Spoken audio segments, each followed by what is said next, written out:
మంజీరా రచయితల సంఘం పక్షాన ఆహ్వానం పలుకుతున్నాం. వరుసగా ఇది రెండో వారం కవిత్వానికి సంబంధించిన అంశాల మీద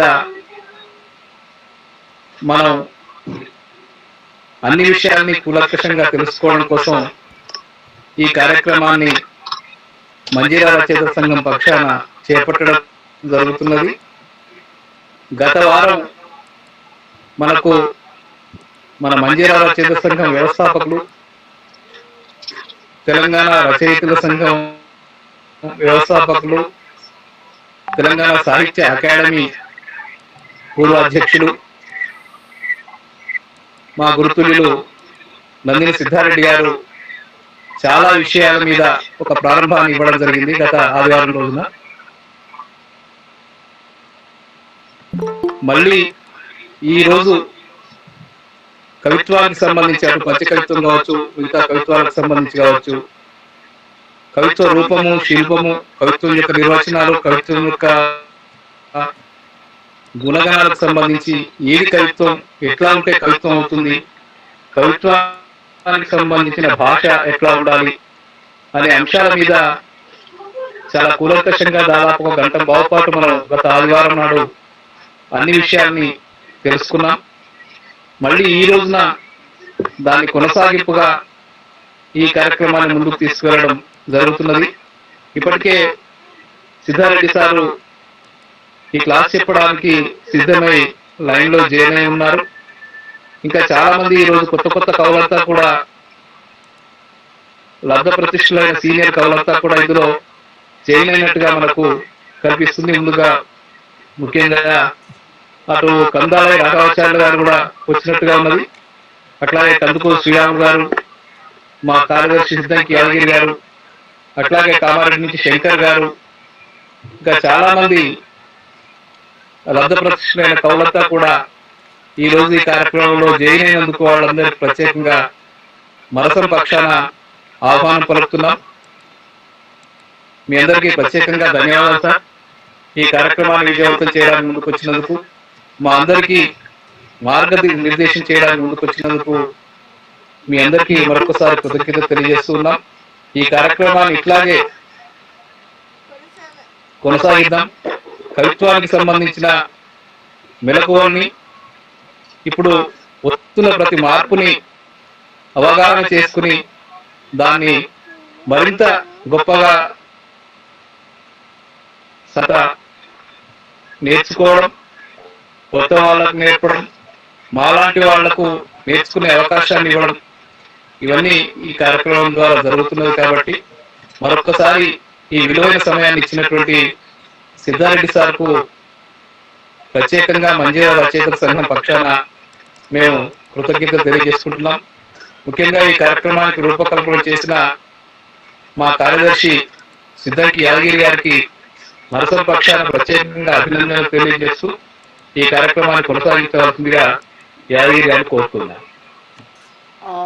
గౌరవనీయులు రంగాచరణ గారికి కృతజ్ఞతలు. నిజంగా ఎంతో మందిని కవుల్ని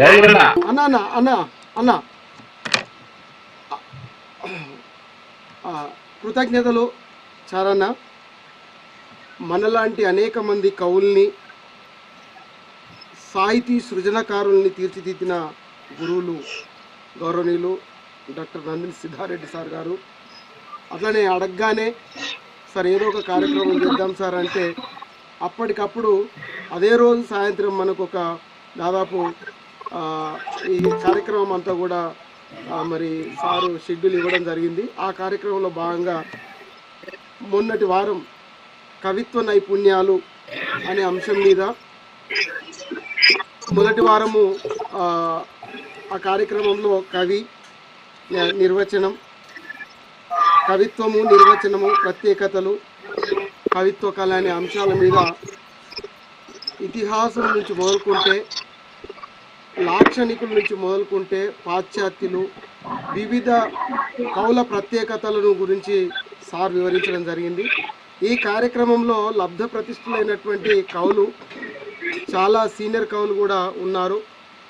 కందాలై రాఘవాచార్య సార్ గారు, డాక్టర్ కందుకూరి శ్రీరామ్ సార్ గారు, అట్లాగే డాక్టర్ శంకర్ అన్న, ఇక పొన్నాల బాలన్న, ఇంకా చాలామంది మిత్రులు అహోబిలం ప్రభాకర్ అన్న కూడా రావడం జరిగింది, స్నేహిష్, ఇలా చాలామంది వచ్చారు. సరే, ఏదేమైనా ఒక మంచి కార్యక్రమం అని ఇది మేము సార్ చెప్పడం జరిగింది. సో మరి నేర్చుకునే వాళ్ళకు బాగుంటుందనే ఉద్దేశంతో మరి ఈ కార్యక్రమం కొనసాగుతూ ఉంటుంది. అందరూ కూడా మీట్లోకి వెళ్తే సారు మరి ఇప్పుడు మనకు ప్రసంగించడానికి వస్తాడు. పరిచయం ఏమైనా పెట్టుకుందామా సార్? ఏమో అన్న, పరిచయం ఏమైనా పెడదామా? ఒకవేళ పరిచయం సార్ ఓకే సార్, అందరూ కూడా ఒక్కొక్క సార్ ఇప్పుడు ఎట్లాగో ఇప్పటిదాకా ఆ రంగాచార్యన్న మనతోటి ఆ కార్యక్రమం ప్రారంభించడం జరిగింది.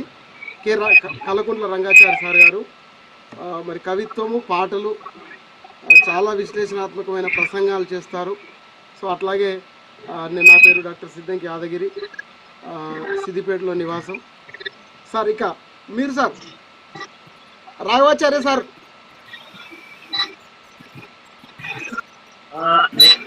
నమస్కారం. సిద్ధారెడ్డి సార్ గారికి నమస్కారం.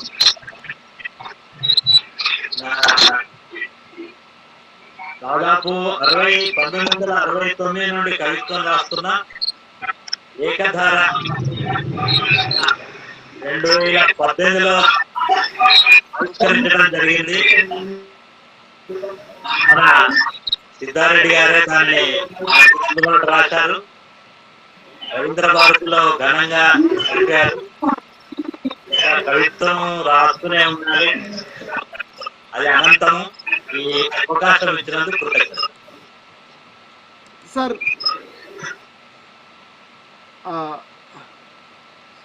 బాలన్న చెప్పాను సార్ ఓకే. పొన్నాల బాలయ్య గారు, సార్ మాట్లాడగానే ఎవరైనా సరే వాళ్ళు అన్మ్యూట్ అయ్యి 1 నిమిషంలో మాట్లాడి మళ్ళీ మ్యూట్లోకి వెళ్ళిపోయింది సార్. బాలయ్య గారు, గంభీరాపేట యాదగిరి గారు, శ్రీరామ్ సార్. సార్ నమస్కారం. సార్ నమస్కారం. అందరికీ నమస్కారం. చారణ గారికి, కందాలయ రాఘవాచార్య గారికి, శంకర్ సార్, ఇంకా మిత్రులందరికీ పేరు పేరున స్వాగతం సార్. క్లాస్ కానీ sir. Okay sir, okay sir, okay. అంటే ఎవరికైనా ఉంటాయి అని అన్నాం, కానీ మరి కొనసాగిద్దాం సార్. కొనసాగిద్దాం సార్. ఏమైనా పరిచయం, అది సందేహాలు ఉన్నప్పుడు ప్రశ్న చెప్పి అప్పుడే అడుగుతా చెప్తారు లేదు సార్. సార్ చెప్పండి సార్, క్లాస్ తీసుకోండి సార్.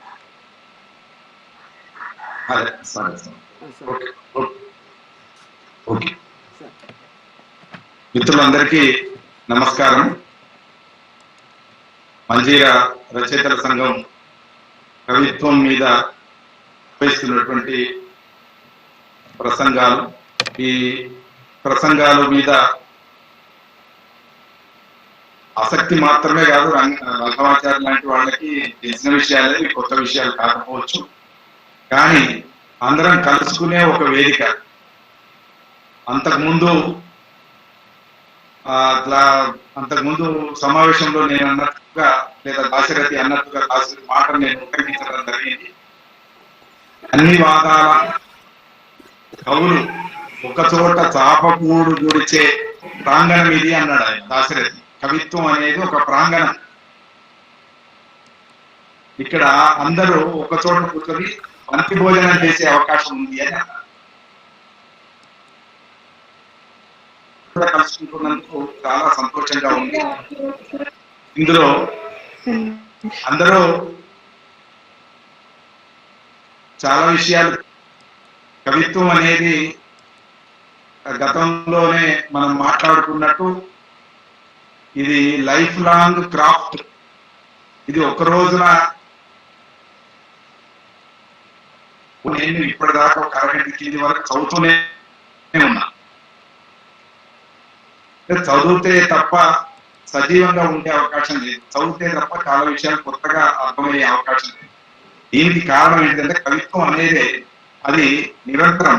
కవిత్వం అనేదే ఎప్పటికప్పుడు మెరుగు పెట్టుకుంటే తప్ప అది ఎక్కువగా రాణించేటటువంటి అవకాశం ఉండదు. కనుక మనం అందరం కూడా, మీతో పాటు నేను కూడా నన్ను నేను తిరిగి మళ్ళీ ఒకసారి అధ్యయనం పెంచుకోవడానికి ఉపయోగపడుతుందనే ఉద్దేశంతో మాత్రమే నేను ఒప్పుకోవడం జరిగింది. ఆ దిశగానే నా అధ్యయనం కానీ లేదా నా ప్రసంగం కానీ సాగుతుందని నేను భావిస్తున్నాను. పోతే ఈరోజు గత సమావేశంలో మనం స్పష్టంగా కవిత్వం అంటే ఏమిటి, కవిత్వం యొక్క నిర్వచనాలు, కవిత్వం యొక్క ప్రత్యేకతలు, కవిత్వం ఎట్లా కళ అవుతుంది అనే దాని మీద మన గత సమావేశంలో మాట్లాడుకున్నాం. ఇవాళటి అంశం కవిత్వం, దర్శనం, దృక్పథం,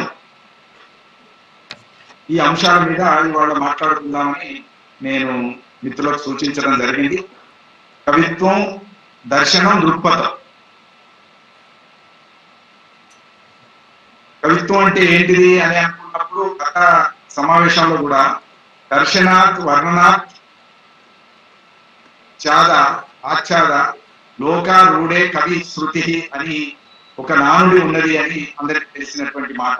దర్శనాత్ వర్ణనాత్ చాద లోకారూఢే కవి శృతి. దర్శించిన దాన్ని వర్ణించడం అనే దాన్ని ఆధారంగా కవి అనే మాట లోకంలో స్థిరపడ్డది అని ఒక సంస్కృతంలో ఒక ఉక్తి ఉంది. దాని ఆధారంగా తీసినప్పుడు మనకు కవికి వర్ణన అనేది రెండో అంశం అయితే ముందు కావాల్సింది దర్శనం. దర్శించడం అనేది చాలా కీలకం. ఈ దర్శనం అనేది దానికి సంబంధించి కవికి ప్రత్యేకమైనటువంటి ఒక స్థానం ఉంది అని మనందరికీ తెలుసు. మనం చాలా సార్లు వింటున్న మాట ఒకటి ఉంది, రవిగాంచని చోటు కవిగాంచులు అనే మాట మనం చాలా సార్లు విన్నాం.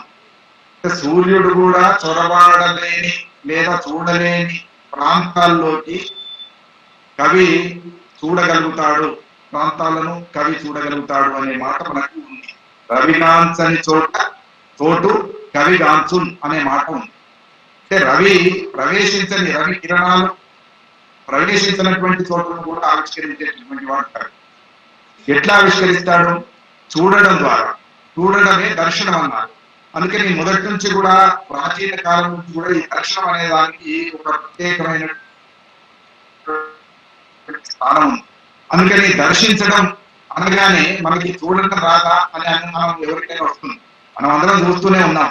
మళ్ళీ ఇంకా దర్శించడం చూపు దర్శనానికి వేరే ఉంటుందా అని అన్నప్పుడు చూపు దర్శనం ఒకటే, కానీ ఆ దర్శనంలో అంతర్దృష్టితో లోపలికి వెళ్ళి పరిశీలించి చూడడం అనేటువంటి ఒక అంశం ఆగి ఉంది అనేది మనం గుర్తించాల్సిన అవసరం. అందుకని చూపు దర్శనం ఒకటే అయినప్పటికీ చూపు లోతోపు అయినప్పుడు దర్శనం అవుతుంది అనేటువంటి మనం అర్థం చేసుకోవచ్చు. అందుకనే కవయ ప్రాంత దర్శన అన్నారు. కవి అనేవాడు ఏం చేస్తాడంటే చాలా ముందుకు చూడగలుగుతాడు. ఒక 50 సంవత్సరాలు 100 సంవత్సరాలు ముందుకు చూడగలిగినటువంటి కవికి ఉంటుంది. అది దాన్ని అట్లా ముందుకు చూసేటటువంటి ఒక దర్శనాన్ని దార్శనికత అన్నాం. ఈ దార్శనికత ఉండడం వల్లనే వాల్మీకి నివాళిని కూడా మనం ఉదాహరణగా స్మరించుకుంటాం, చెప్పుకుంటాం. సాహిత్యానికి ఉండే ప్రత్యేకత,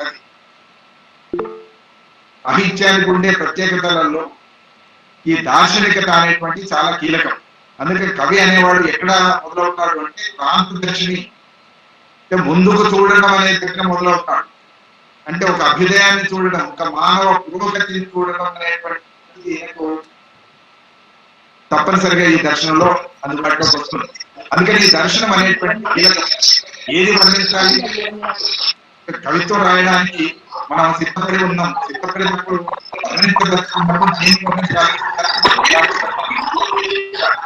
ఏన్ని దర్శించాలి? దర్శించాలంటే చుట్టూ వస్తువులు ఉన్నాయి, ప్రపంచం ఉంది, జీవితం ఉంది, అనేక అంశాలు మన చుట్టూ ఉన్నాయి. ఈ చుట్టూ ఉన్న అంశాలని మనం చూడడం తెలియాలి. ఈ చూడడం తెలియదా మరి అంటే కవి చూసేటటువంటి చూపు ప్రత్యేకంగా ఉంటుంది. ఒక కళాకారుడు చూసే చూపు లేదా ఒక మామూలు వ్యక్తి చూసే చూపు చాలా తేడా ఉంటుంది అని చాలా అనుభవజ్ఞులు అంతా చెప్పి ఉన్నారు. కాబట్టి ఈ చూడడం అనేటువంటిది తెలియాలి. ఈ చూడడం తెలియడానికి మనకు కావలసినటువంటి లక్షణాలు ఏంటి అని అనుకున్నప్పుడు ఒకటి అనుభవం ద్వారా మనకు ఈ చూసేటటువంటి విధానం తెలుస్తుంది. జీవితాన్ని చూడడం, జీవితాన్ని అందరూ ఒకే రకంగా చూడం, జీవితాన్ని అందరం ఒకే రకంగా అర్థం చేసుకోం. ఆ చేసుకునేటటువంటి క్రమంలో అనుభవంతో చూడగలిగినటువంటి వాళ్ళ దృష్టి వేరు, దృష్టికోణం వేరు. కొందరు అనుభవం తక్కువ ఉన్న జ్ఞానంతో చూస్తారు. ఆ జ్ఞానం అధ్యయనం ద్వారా రావచ్చు, లేదా లోకం నుంచి సేకరించడం ద్వారా రావచ్చు. జ్ఞానం ఈ పుస్తకాల ద్వారా, లోకం ద్వారా, జీవితం ద్వారా, అధ్యయనం చేయడం ద్వారా వచ్చేటటువంటి జ్ఞానం అయితే ఆ జ్ఞానం ద్వారా దృష్టిని అంటే ఒక దర్శనం చేయడం అనేటువంటిది ఒకటి ఉంది. అందుకని మనకి ఎన్ని దృష్టిలు ఉంటాయో మీ అందరికి తెలిసిందే. ఈ దృష్టిని యోగ దృష్టి అన్నారు. యోగ దృష్టి ఉంది, ఆత్మ దృష్టి ఉంది, దివ్య దృష్టి కూడా ఉంది. మనకు దివ్య దృష్టి అంటే అక్కడ లేనటువంటి ఒకదాన్ని చూడడం అనేటువంటిది కూడా ఉంది. కవికి ఇంత గొప్పదాన్ని ఎదుర్కొన్నది అని అంటే కవి యోగ దృష్టి ఉంటుంది, తత్వ దృష్టి ఉంటుంది, దివ్య దృష్టి ఉంటుంది. అందుకని కవికి ఈ రెండు కళ్ళు మాత్రమే కాదు, ఇంకొక కన్ను ఉంటుంది, మనోనేత్రం, అంతర్నేత్రం అన్నారు. ఈ బాహ్యంగా ఉండేటటువంటి రెండు నేత్రాలతో అందరూ చూడగలుగుతారు కావచ్చు, కానీ బాహ్య నేత్రాలతో చూసేటటువంటిది మాత్రమే కాకుండా కవికి ఒక అంతర్నేత్రం ఉంటుంది. చాలా పుస్తకాలు చేర్చి కూడా ఇది మనోనేత్రం, అంతర్నేత్రం అనే మాటలు మనం చాలాసార్లు చూస్తాం. కాబట్టి ఈ అంతర్నేత్రంతో చూసేది అంతర్దృష్టి, లోచూపు. ఈ లోచూపు అంతర్దృష్టి ఉన్నప్పుడు మాత్రమే కవిత్వానికి కావలసిన వస్తువును జీవితం నుంచి ఎంచుకోగలుగుతాం. చుట్టూ వస్తువులు చాలా మనల్ని దాటి వెళ్తూ ఉంటాయి. ఈ వస్తువులన్నీ కూడా అందరిని ఆకర్షిస్తాయా? సామాన్య మానవుని ఆకర్షించని అనేక అంశాలు కవిని ఆకర్షిస్తాయి. పక్షిని అందరం చూస్తాం. వేటగాడు చూసినప్పుడు పక్షిని కొట్టాలనిపిస్తుంది, చంపుకొని తినాలనిపించవచ్చు. వాల్మీకి కూడా వేటగాడే కావచ్చు, కానీ కొట్టేటప్పుడు పక్షిని కొట్టిన తర్వాత అయినా ఒక పక్షి, జంట పక్షులలో ఒక క్రౌంచ పక్షి వియోగంతో వాల్మీకి ఆ క్రౌంచ పక్షి యొక్క వియోగంతో ఇంకొక క్రౌంచ పక్షి పొందినటువంటి బాధ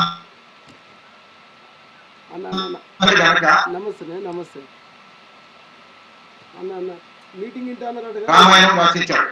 కనుక ఈ దర్శనం లేకపోతే అంటే ఆ పక్షిని కనుక ఆయన ఆనాడు వేటాడేటప్పుడు అతనిలో ఉండేటటువంటి ఒక లోతు, ఒక అంతర్దృష్టి ఆయన ఆకర్షించకపోతే ఆ పడిపోయిన పిట్టను తీసుకొని వచ్చేవాడు. కానీ పడిపోయిన పక్షి కంటే పడిపోయిన దాని వల్ల కలిగినటువంటి దుఃఖాన్ని అనుభవిస్తున్న పక్షి యొక్క బాధను అనుభవించ కనుక ఆయన ఆ దుఃఖాన్ని రాయడానికి నిశ్చయించుకొని దానికి ఏ కథ బాగుంటుంది అని దానికి పాత్రలు ఎంచుకొని ఆ పాత్రలను చిత్రించడం ద్వారా ఇవాళ రామాయణం అనేటువంటిది ఇంత ఆకర్షణీయంగా మనందరికీ ఉంటుంది. అందుకని కవి చూపు ప్రత్యేకంగా ఉంటుంది. చుట్టూ మన చుట్టూ చాలా వస్తువులు ఉంటాయి, చాలా భావాలు ఉంటాయి, చాలా రసాలు ఉంటాయి, అనేక సంఘటనలు ఉంటాయి. కానీ కవి ఎంచుకునేటప్పుడు తన యొక్క ఆ అంతర్ నేత్రంతో చూసినటువంటి దర్శనాన్ని మాత్రమే తీసుకొని దాన్ని రాయడానికి ప్రయత్నం చేస్తారు. అందువల్లనే కవికి ప్రత్యేకమైనటువంటి ఒక దృష్టి ఉంటుంది. అది దివ్య దృష్టి అనండి, అది మనోదృష్టి అనండి, అది అంతర్దృష్టి అనండి. ఈ కవికి ఒక ప్రత్యేకమైనటువంటి దృష్టి కూడా ఉండవలసిన అవసరం ఉంటుంది. అట్లా ఉన్నప్పుడు మాత్రమే ఆ కవిత రాణించడానికి అవకాశం. అందుకనే నానృషి కురితే కావ్యం అనే మాట పూర్వీకులు ప్రాచీనులు వాడినారు. అంటే దాని అర్థం ఏంటి? రుచి కాని వాడు కవిత్వం రాయలేడు అని అన్నారు, కావ్యం రాయలేడు అన్నారు. ఎందుకు ఋషి కావటం అనేటువంటిది ఏంటి? ఋషికి దివ్య దృష్టి ఉంటుంది. ఋషి ప్రత్యేకత ఏంటిది అంటే ఋషికి ఆయనకి ఒక ప్రత్యేకమైనటువంటి దృష్టి. అందరి సాధారణ మానవులు లాంటి దృష్టి కాదని ఆయన ఒక ప్రత్యేకమైనటువంటి దృష్టి. ఆ దృష్టి ఉన్నప్పుడే కవి కాగలుగుతాడు అనేది ఇక్కడ ప్రస్తుతం మనం చర్చించేటటువంటి అంశం. దీన్నే అంటాడు రోడేన్ అనేటువంటి ఒక పాశ్చాత్య తత్వవేత్త ఏమంటాడంటే లుక్ ఎట్ ది థింగ్, వస్తువు వైపు చూడు. ఎప్పటిదాకా చూడాలి అంటే until you got a poem. నువ్వు ఒక కవిత్వం అయ్యేదాకా దాన్ని ఆ వస్తువును చూస్తూనే ఉండు అన్న. దాంట్లో ఒక దృష్టి ఉంటుంది, దాన్ని చూడడం తెలియాలి. ఆ చూసినప్పుడు చూస్తూ చూస్తూ చూస్తూ ఎంతసేపు చూస్తావు కానీ జయచంద్ర శర్మ అంటాడు, పుష్పాన్ని చూస్తూ నేను కొన్ని యుగాలు గడపగలను అన్నాడు. ఆకలి కాదా అని మన ప్రశ్న, భౌతికమైనటువంటి ప్రశ్న అందరం లేచు, ఆకలి అవుతుంది, నిద్ర వస్తుంది. కానీ ఎందుకు అంత అతిశయించి ఆ వాక్యం వాడాడు జయచంద్ర శర్మ? ఒక పుష్పాన్ని చూస్తూ, ఒక అందమైనటువంటి పుష్పాన్ని చూస్తూ కొన్ని యుగాలు గడుపుతాను అన్నాడు. అంటే ఒక కవికి ఉండవలసినటువంటి సౌందర్య దృష్టిని ఆయన చెప్పడానికి ప్రయత్నం చేశారు. అది వాక్యం అతిశయం, ఎవరు చెప్పినా కూడా ఆకలి అవుతుంది, నిద్ర వస్తుంది, ఇవన్నీ భౌతికమైన విషయాలు ఉంటాయి. వాటి మించి ఆయన చెప్పిన అంశం ఏంటిది అంటే కవికి ఒక సౌందర్య దృష్టి కూడా ఉంటుంది. ఆ సౌందర్య దృష్టితోని నేను యుగాలు గడుపుతాను, శతాబ్దాలు గడుపుతాను, పుష్పాన్ని చూస్తాను చెప్పడం జరిగేది. అంటే కవికి ఈ ప్రత్యేకమైనటువంటి దృష్టి, ఈ సౌందర్య దృష్టి ఉన్నప్పుడు ఆయన కవిత్వానికి కావాల్సినటువంటి ముడి సరుకు దొరుకుతుంది. ఆ ముడి సరుకే కవిని ఉత్తమంగా నిలబెట్టేటటువంటి అవకాశం ఉంటుంది. పుష్పాన్ని మనం ఎందరో చూస్తాం, పుష్పాన్ని మనం ఎందరో చూసినప్పటికీ మన జంధ్యాల పాపయ్య శాస్త్రి గారు కరుణశ్రీ చూసినటువంటి చూపు వేరు. కరుణశ్రీ చూసిన చూపు ఏంటిది అంటే పుష్పానికి కూడా దుఃఖం ఉంటుంది కదా అనుకున్నాడు ఆయన. ఎంపిన తర్వాత ఒక వియోగం, ఇందాక అనుకున్నటువంటి వియోగం, అక్కడ పక్షి వియోగం, ఇక్కడ ఒక కొమ్మ నుంచి ఒక పువ్వును తెంపినప్పుడు ఆ కొమ్మ నుంచి విడిపోయిన తర్వాత, ఒక తల్లి నుంచి దూరమైన తర్వాత ఆ పువ్వు పడేటటువంటి వేదనను, దుఃఖాన్ని రాశాడు కనుక అది పుష్ప విలాపం. పువ్వు ఏడ్చేటటువంటి పద్ధతి, పువ్వు ఏడుపును దర్శించగలిగాడు కనుక పద్మశ్రీ అత్యుత్తమైనటువంటి కండిక అయ్యగలిగాడు. అట్లాంటి ఒక దర్శనం చాలా కీలకమైనటువంటిది అని మనం చెప్పుకుంటాం. అందుకని కవిత్వానికి కావాల్సినటువంటి అంశాలలో ఈ దర్శనం చాలా కీలకమైంది. ఈ దర్శనంలో మనం మొదటి దశలో ఉండేటటువంటి ఈ వస్తువును ఎంచుకునేటటువంటి అవకాశం. అయితే చుట్టూ ఉండేటటువంటి వస్తువులను చూసేటప్పుడు తప్పనిసరిగా 3 రకాల దర్శనాలు ఉంటాయి అని మనం ప్రాథమికంగా ఒక అంచనాకు రావచ్చు. ఒక వస్తువును మీరు ఏ వస్తువులను తీసుకోండి దాన్ని 3 రకాలుగా చూడడానికి అవకాశం ఉంది. ఒకటి ఏంటిది అంటే వస్తువును దాని యొక్క భౌతిక ఆకారాన్ని చూసేటటువంటి వస్తు దృష్టి. అది ఏ వస్తువో తెలుసుకోవడానికి చూస్తాం. అది పుస్తకమా, పెన్నా, లేకపోతే టేబులా, ఏంటిది అనేది తెలుసుకోవడానికి, సెల్ ఫోనా అనేది తెలుసుకోవడానికి మనం భౌతికమైనటువంటి దృష్టితో ఆ వస్తువును తెలుసుకోవడానికి చూసేటటువంటి దృష్టి, ఇది వస్తు దృష్టి. ఇది ప్రాథమికంగా మనందరికి కనబడేటటువంటి దృష్టి, మనకున్న ఈ ఇంద్రియాలతో, ముఖ్యంగా ఈ కళ్ళతో చూసేటటువంటి దృష్టి. కాబట్టి వస్తు దృష్టి తర్వాత రెండో అంశం ఏంటిది అంటే దాని యొక్క తత్వాన్ని, సారాన్ని తెలుసుకునేటటువంటి దృష్టి తత్వదృష్టి. అంటే ఆ పుస్తకం చూసిన తర్వాత ఆ పుస్తకం ఏంటిది, అది నవలన, కవిత్వమా, కథన, దాంట్లో ఏమై ఉంటుంది, దాని యొక్క సారం ఏమై ఉంటుంది, తత్వం ఏమై ఉంటుంది, ఆ పేరును బట్టి అందులో రాయబడినటువంటి అంశం దాకా ఎన్నో విషయాల్ని మనం దర్శించడం అనేటువంటిది రెండవది తత్వదృష్టి. అంటే ఒక పుష్పాన్ని చూసినప్పుడు భౌతికంగా కనబడేటటువంటి రంగు, మన ముక్కుకు గోచరించేటటువంటి వాసన మాత్రమే కాకుండా ఏంటిది పువ్వును చూసినప్పుడు కలిగేటటువంటి ఒక దుఃఖం. ఇది అక్కడ తత్వం కావచ్చు, లేదా దాని యొక్క సారాన్ని తెలుసుకోవడం కావచ్చు. ఇది రెండవది తత్వదృష్టి. అయితే మూడవ దృష్టి కవితా దృష్టి, పొయిటిక్ విజన్ అన్నది. పొయిటిక్ విజన్, కవి తనదైనటువంటి దృష్టికోణంలోంచి చూస్తాడు. కాబట్టి తనదైనటువంటి ఒక దృష్టికోణంలోంచి చూసేటటువంటి శక్తి ఉన్నప్పుడు మాత్రమే కవితా దృష్టి అవుతుంది. అది మాత్రమే మనకు కావ్యానికి శక్తినిచ్చేటటువంటి, మన రాసేటటువంటి రచనకు శక్తినిచ్చేటటువంటి అంశం. కాబట్టి మన దృష్టి దగ్గరనే మన తేడాలు వచ్చేస్తాయి. ఈ దృష్టి దగ్గరనే మనం ఏ దృష్టితో చూస్తున్నాం అనేటువంటి తేడాలు వస్తాయి. అందుకని ప్రతి వస్తువును 3 కోణాల్లోంచి మనం చూసేటటువంటి అవకాశం మనకు. ఒకటి వస్తు దృష్టి, రెండవది తత్వ దృష్టి, దాన్ని అర్థం చేసుకోవడం, దాని యొక్క సారం ఏంటి, దాని యొక్క గుణం ఏంటిది, అది దేనికోసం ఉంది, అని దాని యొక్క గుణాన్ని తెలుసుకోవడం అనేటువంటిది రెండవది అయితే, మూడవది కవితా దృష్టి అని నాకన్నా దాంట్లో ఒక భావుక దృష్టితోని భావావేశంతో ఎట్లా చూసుకోవచ్చు అనేటువంటిది తెలుసుకోవడం మూడవది కవి దృష్టి, కవిత. కాబట్టి కవికి ఉండాల్సింది పోయిటిక్ విజన్. ఏ వస్తువును చూస్తున్నాడో ఎట్లా చూస్తున్నాడు. సార్త్రే అని ఒక పెద్ద ఫిలాసఫర్, ఎగ్జిస్టెన్షియలిస్ట్, అస్తిత్వవాది, అస్తిత్వ తత్వాన్ని అర్జుడాయి. ఆయన ఏమంటాడంటే, నువ్వు వస్తువును చూసేటప్పుడు ఏ యాంగిల్లోంచైనా చూడు, దాని సమగ్ర దర్శనం నీకు కాదు అన్నాడు. ఒక పుస్తకాన్ని చూసినా, ఒక టేబుల్ చూసినా, దాని యొక్క సమగ్ర దర్శనం నీకు కాదు. కుడి నుంచి చూస్తే ఒక రకంగా కనబడుతుంది, ఎడమ నుంచి చూస్తే ఒక రకంగా కనబడుతుంది, ఎదురుగా చూస్తే ఒక రకంగా కనబడుతుంది. ఇంత చేసినా కూడా అది మొత్తం మనకు కనబడింది. నాకు ఎదురుగా ఉన్నప్పుడు అవతలి పక్క కనబడకపోవచ్చు, కుడి ఉంటే ఎడమ కనబడదు, ఎడమ ఉంటే కుడి కనబడదు. ఇవన్నిటి కలిపి చూసినా కూడా దాని యొక్క గుణం, స్వభావం మనకు బోధపడదు.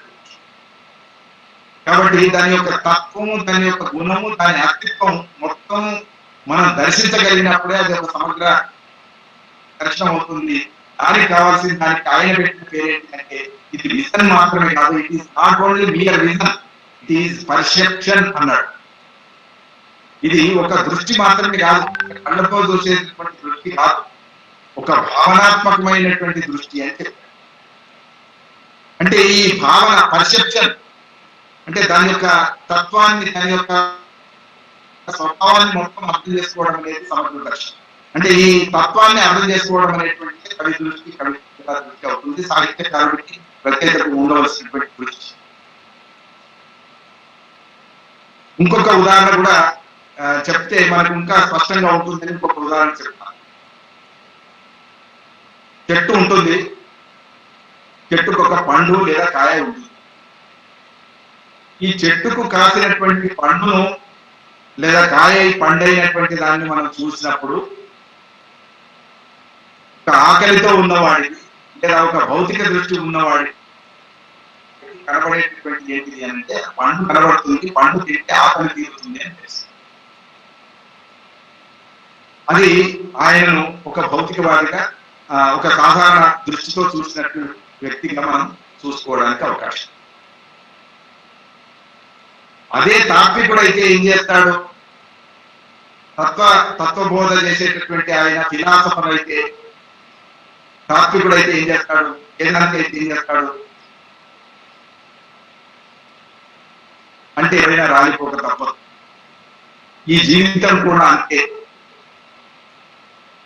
ఈ జీవితం ఎప్పుడైనా కూడా ఇది ముగించక తప్పదు. మానవుడు కూడా పండు లాంటి వాడే. ఆ పండు ఎట్లానైతే భూమి మీద పడి భూమిలో మట్టిలో కలిసిపోతుందో, మానవుడి యొక్క జన్మ కూడా అంతే, పండుతో సమానమైంది. ఒక వయసు వచ్చిన తర్వాత ఇది పండుతుంది, ఆ పండిన తర్వాత అది రాలుతుంది, రాలిన తర్వాత అది భూగర్భంలో కలిసిపోతుంది అని ఒక తత్వాన్ని, ఒక వేదాంతాన్ని చెప్పడానికి ప్రయత్నం చేస్తాడు ఈ తాత్వికుడు లేదా వేదాంతి అయిన వాడు. ఈ మాట చెప్తాడు. అంటే జీవితంలో ఇంత మాత్రమే ఉంది, ఇది ఒక తత్వం, ఒక జీవన తత్వం. ఒక పండును చూసినప్పుడు, ఒక చెట్టు పండును చూసినప్పుడు ఈ జీవన తత్వాన్ని మనిషితో ముడివేసి చెప్పడం అనేటువంటిది ఒక తత్వవేత్త దృష్టి. అదే మనందరికీ తెలిసినటువంటి ఇంకొక దృష్టి ఏంటిది అని అంటే, శాస్త్రవేత్త దృష్టి. న్యూటన్ చూశాడు, మనమందరం చూసాం. సాధారణ పౌరులాగా మనమందరం చూసాం. మనం చాలాసార్లు, అనేక సార్లు చూస్తుంటారు. మన పూర్వీకులు, మన ముందు తరాల వాళ్ళు కూడా శతాబ్దాలు, యుగాల ముందటి వాళ్ళు చూస్తుంటారు. పండు రాలినప్పుడు తిని ఉంటారు, తిని ఆకలి తీర్చుకోలేదు. లేదా కొందరు వేదాంతులు ఇది చూశారు. కానీ న్యూటన్ ఏం చేశాడు, భూమికి ఆకర్షణ శక్తి ఉంది, అది ఎందుకు రాలినప్పుడు భూమి మీద ఎందుకు పడుతుంది, అది పైకి ఎందుకు పోవట్లేదు? ఈ ప్రశ్న అందరికీ రాకపోవచ్చు. ఆయన చెట్టు కింద పడుకున్నప్పుడు రాలింది, కింద పడ్డది. కింద పడిన తర్వాత ఎందుకు కింద పడ్డది, ఎందుకు పైకి పోలేదు? ఒక బంతి విసిరితే కూడా పైకి వెళ్ళి తిరిగి ఎందుకు వస్తుంది అనే ఒక ఆలోచనలోంచి శాస్త్రవేత్త దృష్టితో చూసినప్పుడు అది ఏం జరిగింది అని అంటే, అది నువ్వు ఎంత పెద్ద వస్తువు అయినా సరే పైకి తిరిగితే వస్తుంది, అంటే కిందికి వస్తుంది అంటే ఎందుకు వస్తుంది అంటే భూమికి ఒక ఆకర్షణ శక్తి ఉంది. ఈ ఆకర్షణ శక్తి వల్ల ఆ వస్తువు భూమి మీద రాలిపడుతుంది అనేటువంటి ఒక భూమి ఆకర్షణ శక్తి కనిపెట్టి శాస్త్రవేత్తగా నిరూపించుకోబడ్డాడు. అది శాస్త్రవేత్త దృష్టి.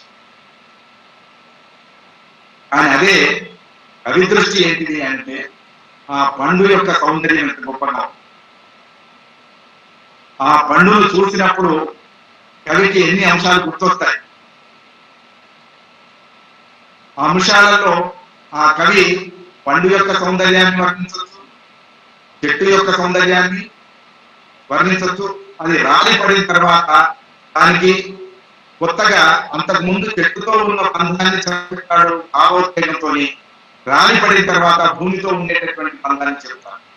అంటే అమ్మ ఒడి, చెట్టు ఒడి నుంచి అమ్మ ఒడి నుంచి వచ్చి అమ్మ ఒడిలోకి చేరుకున్నది అని భావుకత దృష్టితో చెప్పేటటువంటి ప్రయత్నం కవి చేస్తాడు. అందుకని ఒక భావుక దృష్టికి అక్కడ చెట్టు ఒడి, చెట్టు తల్లి, ఇక్కడ కిందికి వస్తే భూమి తల్లి. తల్లి లేదు కానీ ఇది భూమి తల్లి, చెట్టు తల్లి, ఇది బిడ్డ కింద పడింది.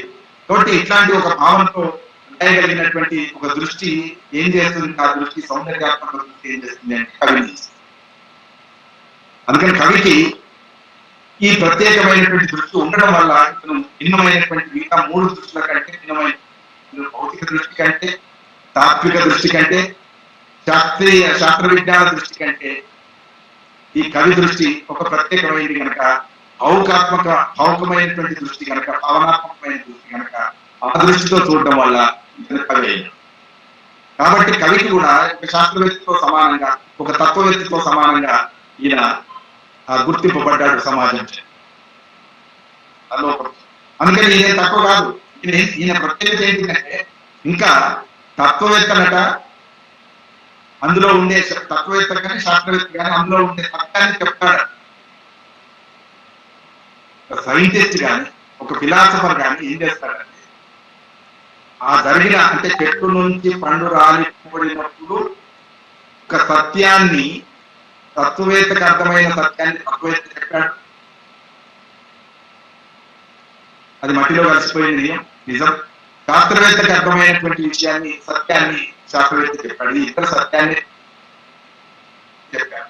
ఈ ఇద్దరు చెప్పినటువంటి సత్యాన్ని ఈయన కూడా చెప్తాడు, కవి కూడా చెప్తాడు. కానీ కవి ఏం చేస్తాడు అని అంటే ఆ పండును లేదా రాలినటువంటి దాని స్థితిని చూపిస్తాడు. ఇది సత్యాన్ని మాత్రమే చెప్తాడు, కానీ కవి రచయిత సత్యాన్ని చూపిస్తాడు. పండును మనం తిరిగి వర్ణించడం ద్వారా పండును చూపాడు. అది భూమి ఒడిలోకి ఎట్లా వచ్చిందో, భూమికి ఓటు ఎట్లా ఉందో, తల్లి ఎట్లా అయిందో అదంతా కూడా మనం వర్ణించి చెప్తాం. ఆ చేతులతో స్వీకరించినట్టు కూడా మనం వర్ణించి చెప్పవచ్చు రాసి. ఇప్పుడు ఈ కవి ఏం చేస్తాడంటే తన యొక్క మాటల చాతుర్యం, వాక్యాల చాతుర్యం వల్ల దానికి దృశ్య రూపం కల్పించి ఆ దృశ్యాన్ని మనకు చూపెట్టే శక్తిని కలిగి ఉంటాడు కవి. కనుక వాడు సత్యాన్ని చెబుతారు, ఈయన సత్యాన్ని చూపిస్తాడు అని పెద్దలు చెప్పడం జరిగింది. అందుకే సత్యాన్ని చూపించడం వల్ల ఆ వస్తువు యొక్క సమగ్రమైనటువంటి లక్షణం, దాని భౌతిక లక్షణం కావచ్చు, దాని ఆంతరిక లక్షణం కావచ్చు, మొత్తం మనకు దీంట్లో కనబడుతుంది. అట్లా కనిపించేటట్టుగా దృశ్యమానం చేయడం అనేటువంటి కవి యొక్క. అందుకని అట్లా ఆ దృశ్యమానం చేస్తాడు కనుక కవికి ఒక ప్రత్యేకమైనటువంటి స్థానం. కనుకనే ఇన్ని రకాల దృష్టిల గురించి చెప్పుకుంటూ వచ్చాడు. ఈ దృష్టిలలో మళ్ళీ ఏమన్నాడు, సూక్ష్మ దృష్టి ఉంది, స్థూల దృష్టి ఉంది. స్థూలమైనటువంటి దృష్టి కూడా ఉంది, ఏదైనా చూస్తాడు. సూక్ష్మమైన దృష్టి ఉంది, దాని అంతరమైనటువంటి విషయాల్లోకి వెళ్తాడు. ఈ ఆంతరమైన విషయాల్లో దాకా వెళ్ళగలిగినటువంటి ఒక నేర్పు కవికి ఉంటుంది కనుక కవి ఏ వస్తువును స్వీకరించాలి, ఎట్లా స్వీకరించాలి అనేటువంటిది తెలుస్తుంది. అందుకని దీన్ని ఏమన్నాడు అన్నట్టే అన్నయ్య గారు ఏమన్నారంటే లోనారసి అన్నారు. అన్నయ్య భారతం రాసేటప్పుడు, భారతం యొక్క లక్ష్యం చెప్పేటప్పుడు ఇతరులు అక్షరగమ్యతను ఆదరింప లోనారసి మేలుగా ఇతరులు అన్నాడు. దానికంటే మేలైనటువంటిది ఏంటిది అంటే చాలా మంది వినగానే అక్షరాలకు ఉండేటటువంటి సౌందర్యం వల్ల, శబ్దగుణం, లయగుణం వల్ల ఆకర్షితులు అవుతారు కవిత్వంలో. కానీ నిజానికి ఇతరులు అక్షరరమ్యతను ఆదరించినప్పుడు అందులో మేలైనటువంటి అంశం ఏంటిదంటే లోనారసి చూస్తారు. ఈ లోనారసి అంటే లోపలి దాకా వెళ్ళి చూడడం, హృదయం లోపలికి వెళ్ళి చూడడం అనేటువంటిది కవి చేస్తాడు కనుక ఆ కవికి ఒక ప్రత్యేకత వచ్చింది. ఆ నన్నయ్య చెప్పిన దాన్ని ఇంకొంచెం లోపల అన్నదానికి ఇంకా విస్తృతార్థాన్ని ఇస్తూ విశ్వనాథ సత్యనారాయణ గారు ఏం చెప్తారంటే చిత్తానం చూచి అని. కళ్ళతో అందరు చూస్తారు, కానీ కవిత్వం ఏంటిది అంటే చిత్తానం చూసి హృదయంతో చూస్తుంది, మనసుతో చిత్తానం చూచి. దేంతో చూడాలి? కళ్ళతో చూడటం అందరూ చూస్తారు, అది ప్రత్యేకం కాదు. హృదయంతో చూడాలి. ఒక వస్తువు యొక్క సత్యాన్ని, ఒక వస్తువు యొక్క తత్వాన్ని, ఒక వస్తువు యొక్క లోపలి అనేక అంశాలని, భావోద్వేగాన్ని మనం హృదయంతో చూసినప్పుడు మాత్రమే అర్థం.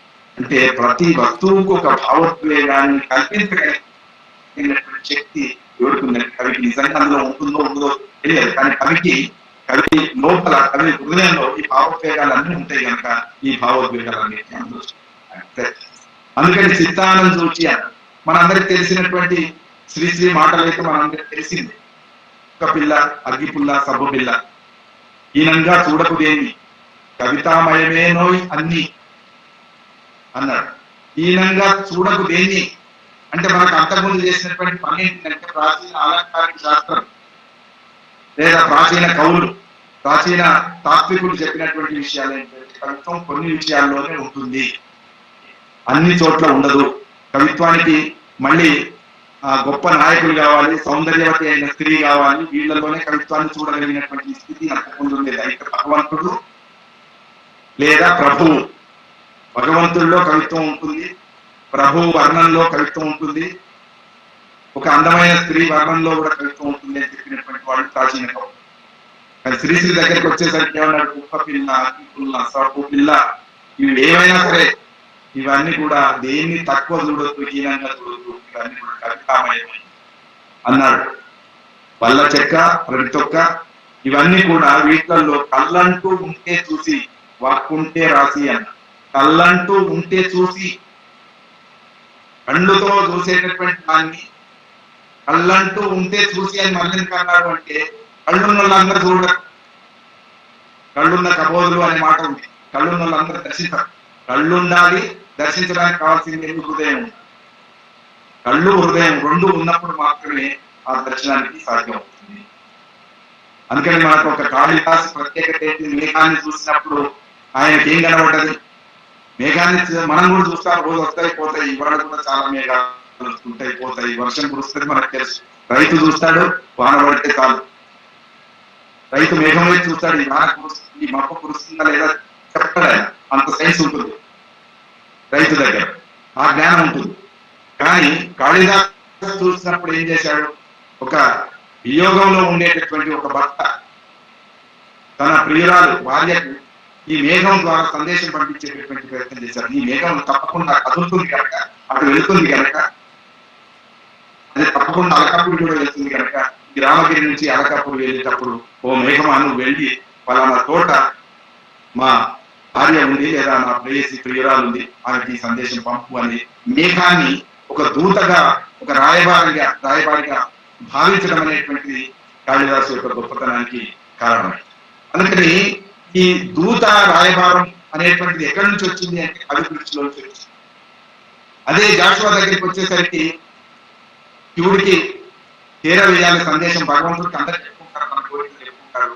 ఈయనకేమో ఆలయ ప్రవేశం లేదు, భగవంతుడి దగ్గరికి పోయి చెప్పుకునే అవకాశం, ఈయన దళితుడు కనుక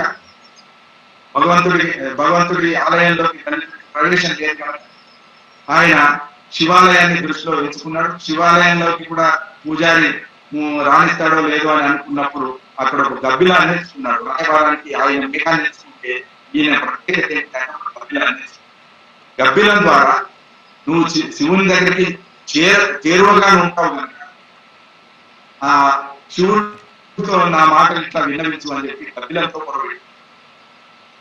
ఇలా కవి యొక్క ప్రత్యేకత ఏంటంటే ఆ గబ్బిలం చేరలేదు, ఈ మేఘం చేరలేదు. మనందరూ తెలిసిన పావురం చేరలేదు, నల దమయంతుల రాయబారం ఏమో హంసతో జరుపుతారు, హంస కూడా చేరలేదు.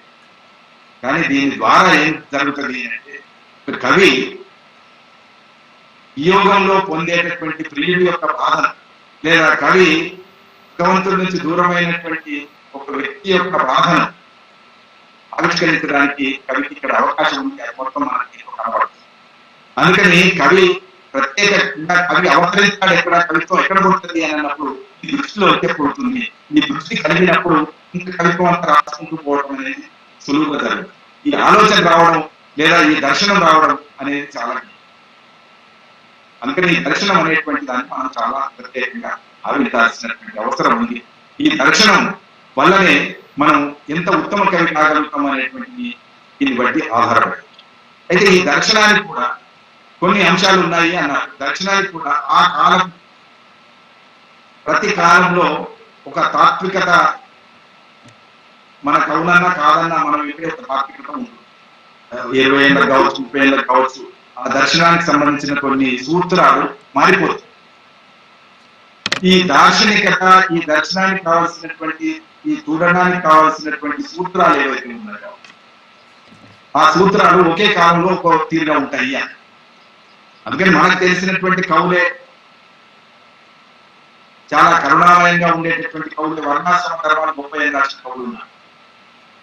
అంటే 4 వర్ణాల్ని భగవంతుడి సృష్టించాడు కనుక ముఖంలోంచి బ్రాహ్మణుల్ని, భుజాల్లోంచి క్షత్రియుల్ని, ఊరువుల్లోంచి తొడల్లోంచి వైశ్యుల్ని, పాదాల్లోంచి దళితుల్ని లేదా శూద్రుల్ని సృష్టించారు అని చెప్పి భగవంతుడి యొక్క రూపమే ఇదంతా మొత్తం అని చెప్పేటటువంటి వాదం ఏదైతే ఉందో అది వర్ణాశ్రమ ధర్మాలకు సంబంధించినటువంటి వాదం.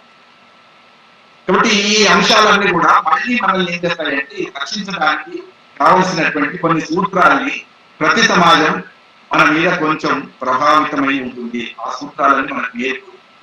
ఆ కాలంలో వర్ణాశ్రమ ధర్మాలతో కూడినటువంటి కవులే, చాలా జాలి గొలిపేటటువంటి కవులు కూడా అవే రాశారు.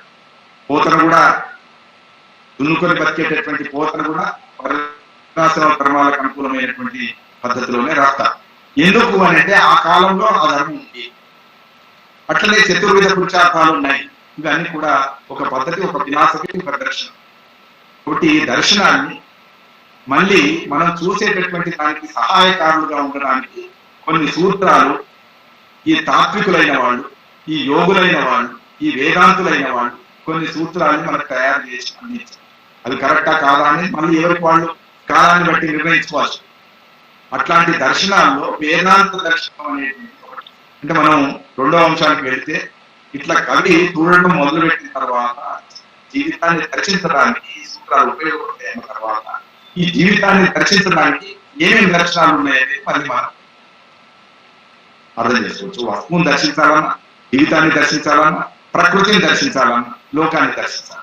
ఇవి దర్శించడానికి మనకు కొన్ని సూత్రాలు, నియమావళి అనేటువంటి ఒక కాలానుగుణమైనటువంటి పద్ధతులు కొన్ని ఏర్పడి అవి ఆ కాలంలో ప్రాచుర్యంలో ఉంటాయి.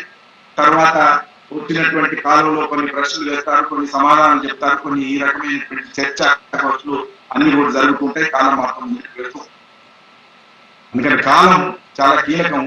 ఈ కాలాన్ని దృష్టిలో పెట్టుకోవాల్సిన బాధ్యత కూడా కవికి ఉంటుంది. కవి యొక్క ప్రత్యేక, ఇదొకటి నేను ఎన్నో అవుతాను. ఈ కవి యొక్క ప్రత్యేకత ఏంటంటే త్రికాల దర్శనం ఉంటుంది. అంటే గతం దర్శించగలడు, వర్తమానం దర్శించగలడు, భవిష్యత్తు దర్శించగలడు. త్రికాల దర్శనం అనేటువంటిది ఈ కవికి ఉంటుంది. అంటే ఎప్పుడు అనుకుంటే అప్పుడు వెనక్కి వెళ్ళగలుగుతాడు, ఎప్పుడు అనుకుంటే అప్పుడు వర్తమానంలో ఉండగలుగుతాడు, ఎప్పుడు అనుకుంటే అప్పుడు ముందరికి కూడా వెళ్ళగలుగుతాడు. ఈ శక్తి ఎవరికి ఉంటుంది అంటే ఒక కవికి మాత్రం, ఒక రచయితకి మాత్రమే. వెనక్కి వెళ్ళి రచన చేయడం మనకు తెలిసిన వాళ్ళు ఉన్నారు, తెలిసిన రచయితలు ఉన్నారు, కవులు ఉన్నారు. ఆయన వాళ్ళు వెనక్కి వెళ్తారు. 500 సంవత్సరాల కిందన, 1000 సంవత్సరాల కిందన అప్పుడు పుట్టి ఉంటే కృష్ణశాస్త్రి ఒక వ్యాసం రాశారు. కృష్ణదేవరాయల కాలంలో పుట్టి ఉంటే నేను ఎట్లుండేవాడిని ఒక వెనక్కి వెళ్ళి దర్శించి కొన్ని కృష్ణదేవరాయల కాలంలో నేను పుట్టి ఎట్లుండేది అని రాశారు.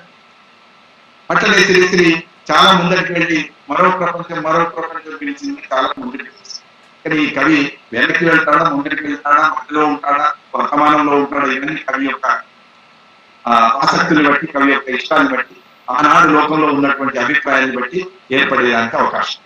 కనుక దర్శించడం అనేటువంటి మనం గుర్తుపెట్టుకుంటే ఆ జీవితాన్ని దర్శించడం, వస్తువుని దర్శించడం, కాలాన్ని దర్శించడం, సమాజాన్ని దర్శించడం, ఇవన్నిట్లలో అయితే మనం వస్తువు తీసుకోవాలి. ఎవరు ఎన్ని చెప్పినా వస్తువులన్నీ కూడా ఎక్కడ ఉంటాయి అంటే జీవితంలోకే తీసుకోవాలి. రామాయణం జీవితంలోంచే తీసుకున్నారు, భారతం కూడా జీవితంలోంచే తీసుకున్నారు. భారతం భూమి కొట్లాట, రామాయణం తల్లిదండ్రులకు సంబంధించిన ఇచ్చిన మాట నిలబెట్టుకోవడానికి పొందినటువంటి కష్టాలకు సంబంధించిన గాథ, ఇవన్నీ కూడా జీవితానికి దగ్గరగా ఉండడం వల్లే ఇవాళ వరకు బతుకుతున్నాయి. మనం చాలాసార్లు ఏమనుకుంటామంటే జీవితంతో సంబంధం ఎందుకు ఉంటుంది అని అనుకుంటాం, కానీ జీవితంతో సంబంధం ఉంటుంది తప్పకుండా. జీవితంతో సంబంధం లేకుండా ఏ వస్తువు ఉంటుంది? ఇవాళ స్వర్గమైనా సరే, నరకమైనా సరే, ఇవన్నీ కూడా ఈ జీవితం బాగలేదు కనుక సృష్టిస్తున్నాం, అవి దర్శించాడు. ఇది లేకుంటే ఎట్లా ఉంటుంది, ఇప్పటికీ చావు లేకుండా ఉంటే ఎట్లా ఉంటుంది అన్నప్పుడు దేవుడు. ఎప్పటికీ నాట్యమే జరిగితే ఎట్లా ఉంటుంది అంటే స్వర్గం, ఎప్పటికీ సంగీత నాట్యాలే ఉంటే ఎట్లా ఉంటుంది అది. కాబట్టి ఈ అంశాన్ని మనం దృష్టిలో పెట్టుకుంటే ప్రతిదీ జీవితం నుంచే మనం దర్శిస్తాం అనేది ప్రాథమికమైనటువంటి అంశం. ప్రతిదీ మనం చుట్టూ ఉండేటటువంటి భౌతిక ప్రపంచం నుంచి, జీవితం నుంచి, కాలం నుంచి, లోకం నుంచి తీసుకుంటాం. దాన్ని ఎట్లా తీసుకుంటాం అనేది రెండో అంశంగా దృక్పథం అనే ఒక మాట ఉంది. దాన్ని కూడా స్థూలంగా పరిచయం చేసి నేను 15 నిమిషాల్లో. ఈ దృక్పథం అనే మాట దర్శనం నుంచి దృక్పథం, చూసే విధానం ఒక పద్ధతి ప్రకారం చూస్తే దృక్పథం, చూడడం దర్శనం అయితే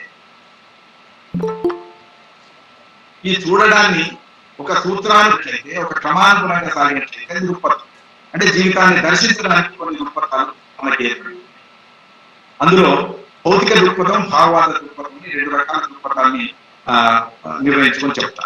ఇది మొత్తంగా ఉండేటటువంటి దృక్పథం కాకపోవచ్చు, ఇది మార్క్సిస్టులు చెప్పేటటువంటి దృక్పథాలు కావచ్చు. మార్క్సిస్టుల ప్రకారం 2 దృక్పథాలు ఉంటాయి.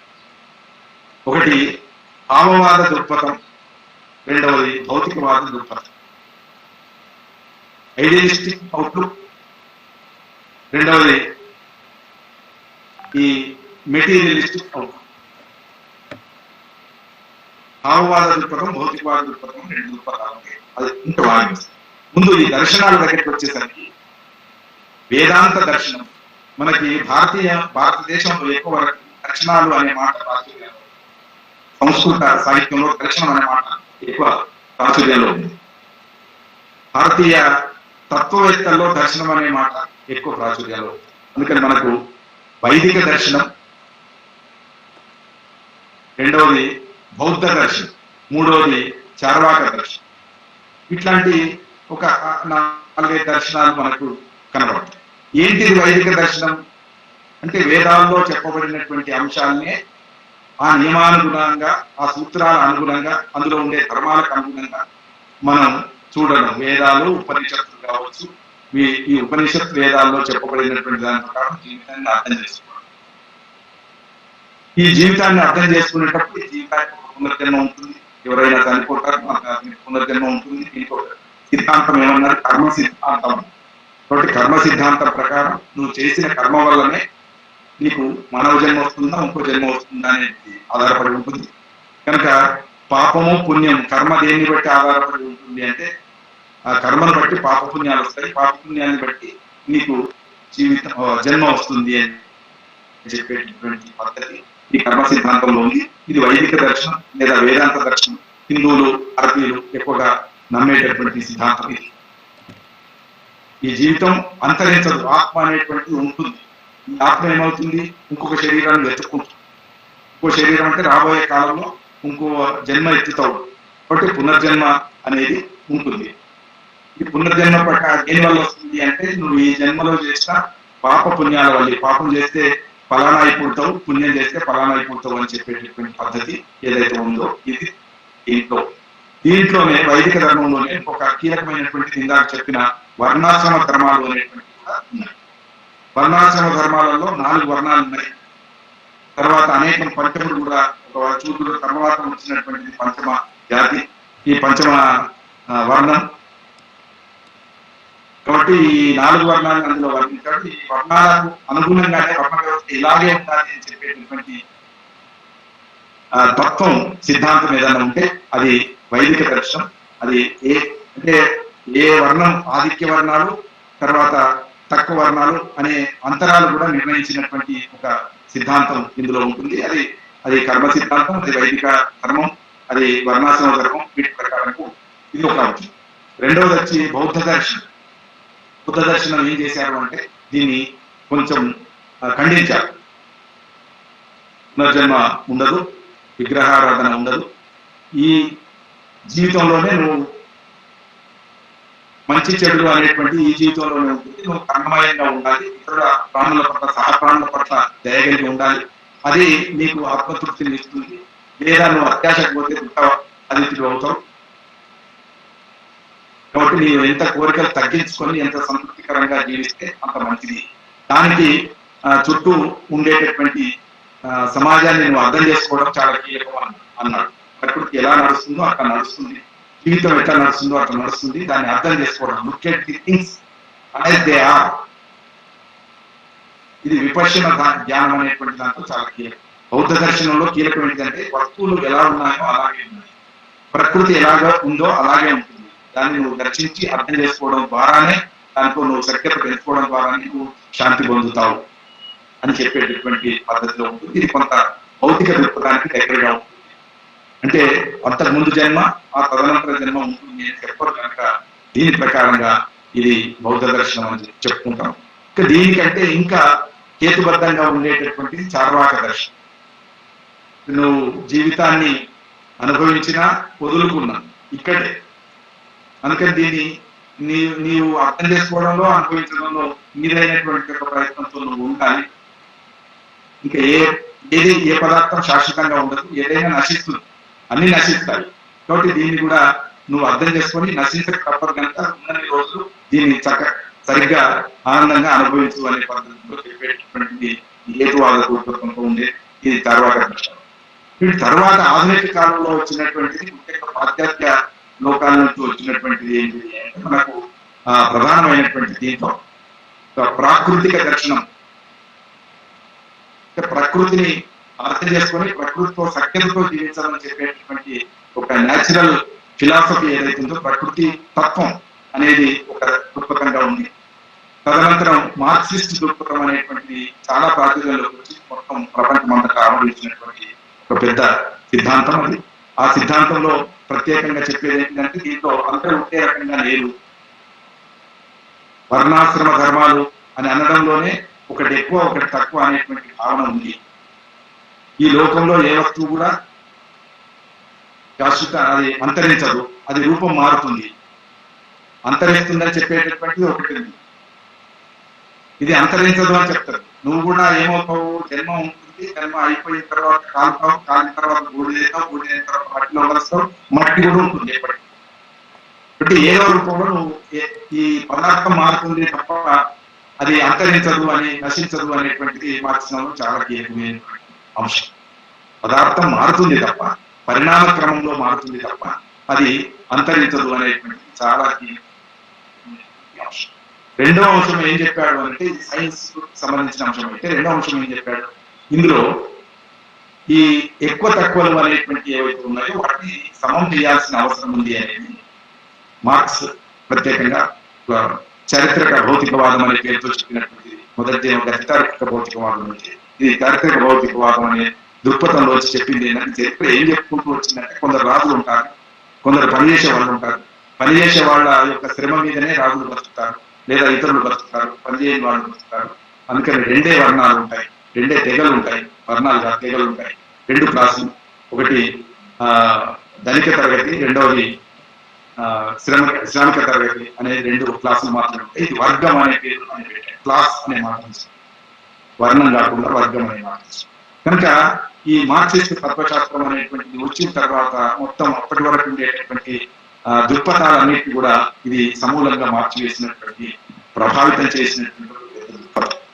కనుక ఇది వర్గాలు ఉంటాయని చెప్పేటటువంటి ప్రయత్నం ఇది చెప్పింది. ఈ వర్గాలు ఒక వర్గం ఒక వర్గం చేసేటటువంటి శ్రమను ఇంకొక వర్గం దోపిడీ చేసి ఆ వర్గం జీవిస్తూ ఉంటుంది అని చెప్పడం జరిగింది. అందుకని ఈ వర్గాల మధ్యన ఉండే వ్యత్యాసాన్ని పోగొట్టేందుకు పోరాటం ద్వారా మాత్రమే సాధ్యమవుతుంది అని చెప్పడం అనేది అప్పటికి కవులకు చాలా ఇన్స్పైరింగ్ కనుక, ప్రేరణాత్మకమైంది కనుక కవులు ఎక్కువ మంది లేదా రచయితలు ఎక్కువ మంది ప్రపంచవ్యాప్తంగా మార్క్సిజం రావటం, అభ్యుదయ రచయితల సంఘం కావచ్చు లేదా విప్లవ రచయితల సంఘం లాంటివన్నీ కూడా మార్క్సిజం దృక్పథం, మార్క్సిస్ట్ దృక్పథంలోంచే ఇవి సాహిత్యాన్ని కవిత్వాన్ని సృష్టించినటువంటి మనం ఆలోచించవచ్చు. కాబట్టి ఈ దృష్టిలోకి సమసమాజం ఏర్పడాలి అని చెప్పేటటువంటి ఒక దృక్పథం ఈ ఇల్లు కలిగి. తర్వాత మనకి ఈ దీని తర్వాత జరిగినటువంటి చర్చలో మనకు ప్రధానమైనటువంటి చర్చ అంబేద్కర్ దృక్పథం. అందుకే అంబేద్కర్ దృక్పథం వచ్చిన తర్వాత స్పష్టంగా ఏం చెప్పాడు అంటే వర్గం వర్ణం వేరు. అందుకని కులం భారతదేశంలో చాలా కీలకమైంది కనుక కులం పొమ్మంటే పోదు, ఇక్కడ కేవలం వర్గం మాత్రమే అంటే కులం కూడా ఒక సత్యం అని కులం వర్ణం అనేటువంటి దాన్ని లోతుగా చర్చించి ఆయన చేసిన ఇదేంటిదంటే ఇది సామాజిక వర్గీకరణ ఏదైతే ఉందో ఇది ఒక దృక్పథం. మనం జీవితాన్ని అర్థం చేసుకోవడానికి, సమాజాన్ని అర్థం చేసుకోవడానికి ఇది ద్వారా వెళ్ళినప్పుడు మనకు స్పష్టంగా అంతరాలు అర్థమవుతాయి. కాబట్టి కవికి కావాల్సిన భావోద్వేగాలు ఈ అంతరాన్ని అర్థం చేసుకోవడం ద్వారా మనం పరిష్కరించడానికి అవకాశం ఉంటుంది అని చెప్పేటటువంటి ఈ అంబేద్కర్ దృక్పథం. ఈ అంబేద్కర్ దృక్పథాన్ని తెలుగు సాహిత్యంలో మనం దళిత దృక్పథం అని అంటాం, లేదా భారతీయ సాహిత్యంలో దళిత వాదం అని అంటాం.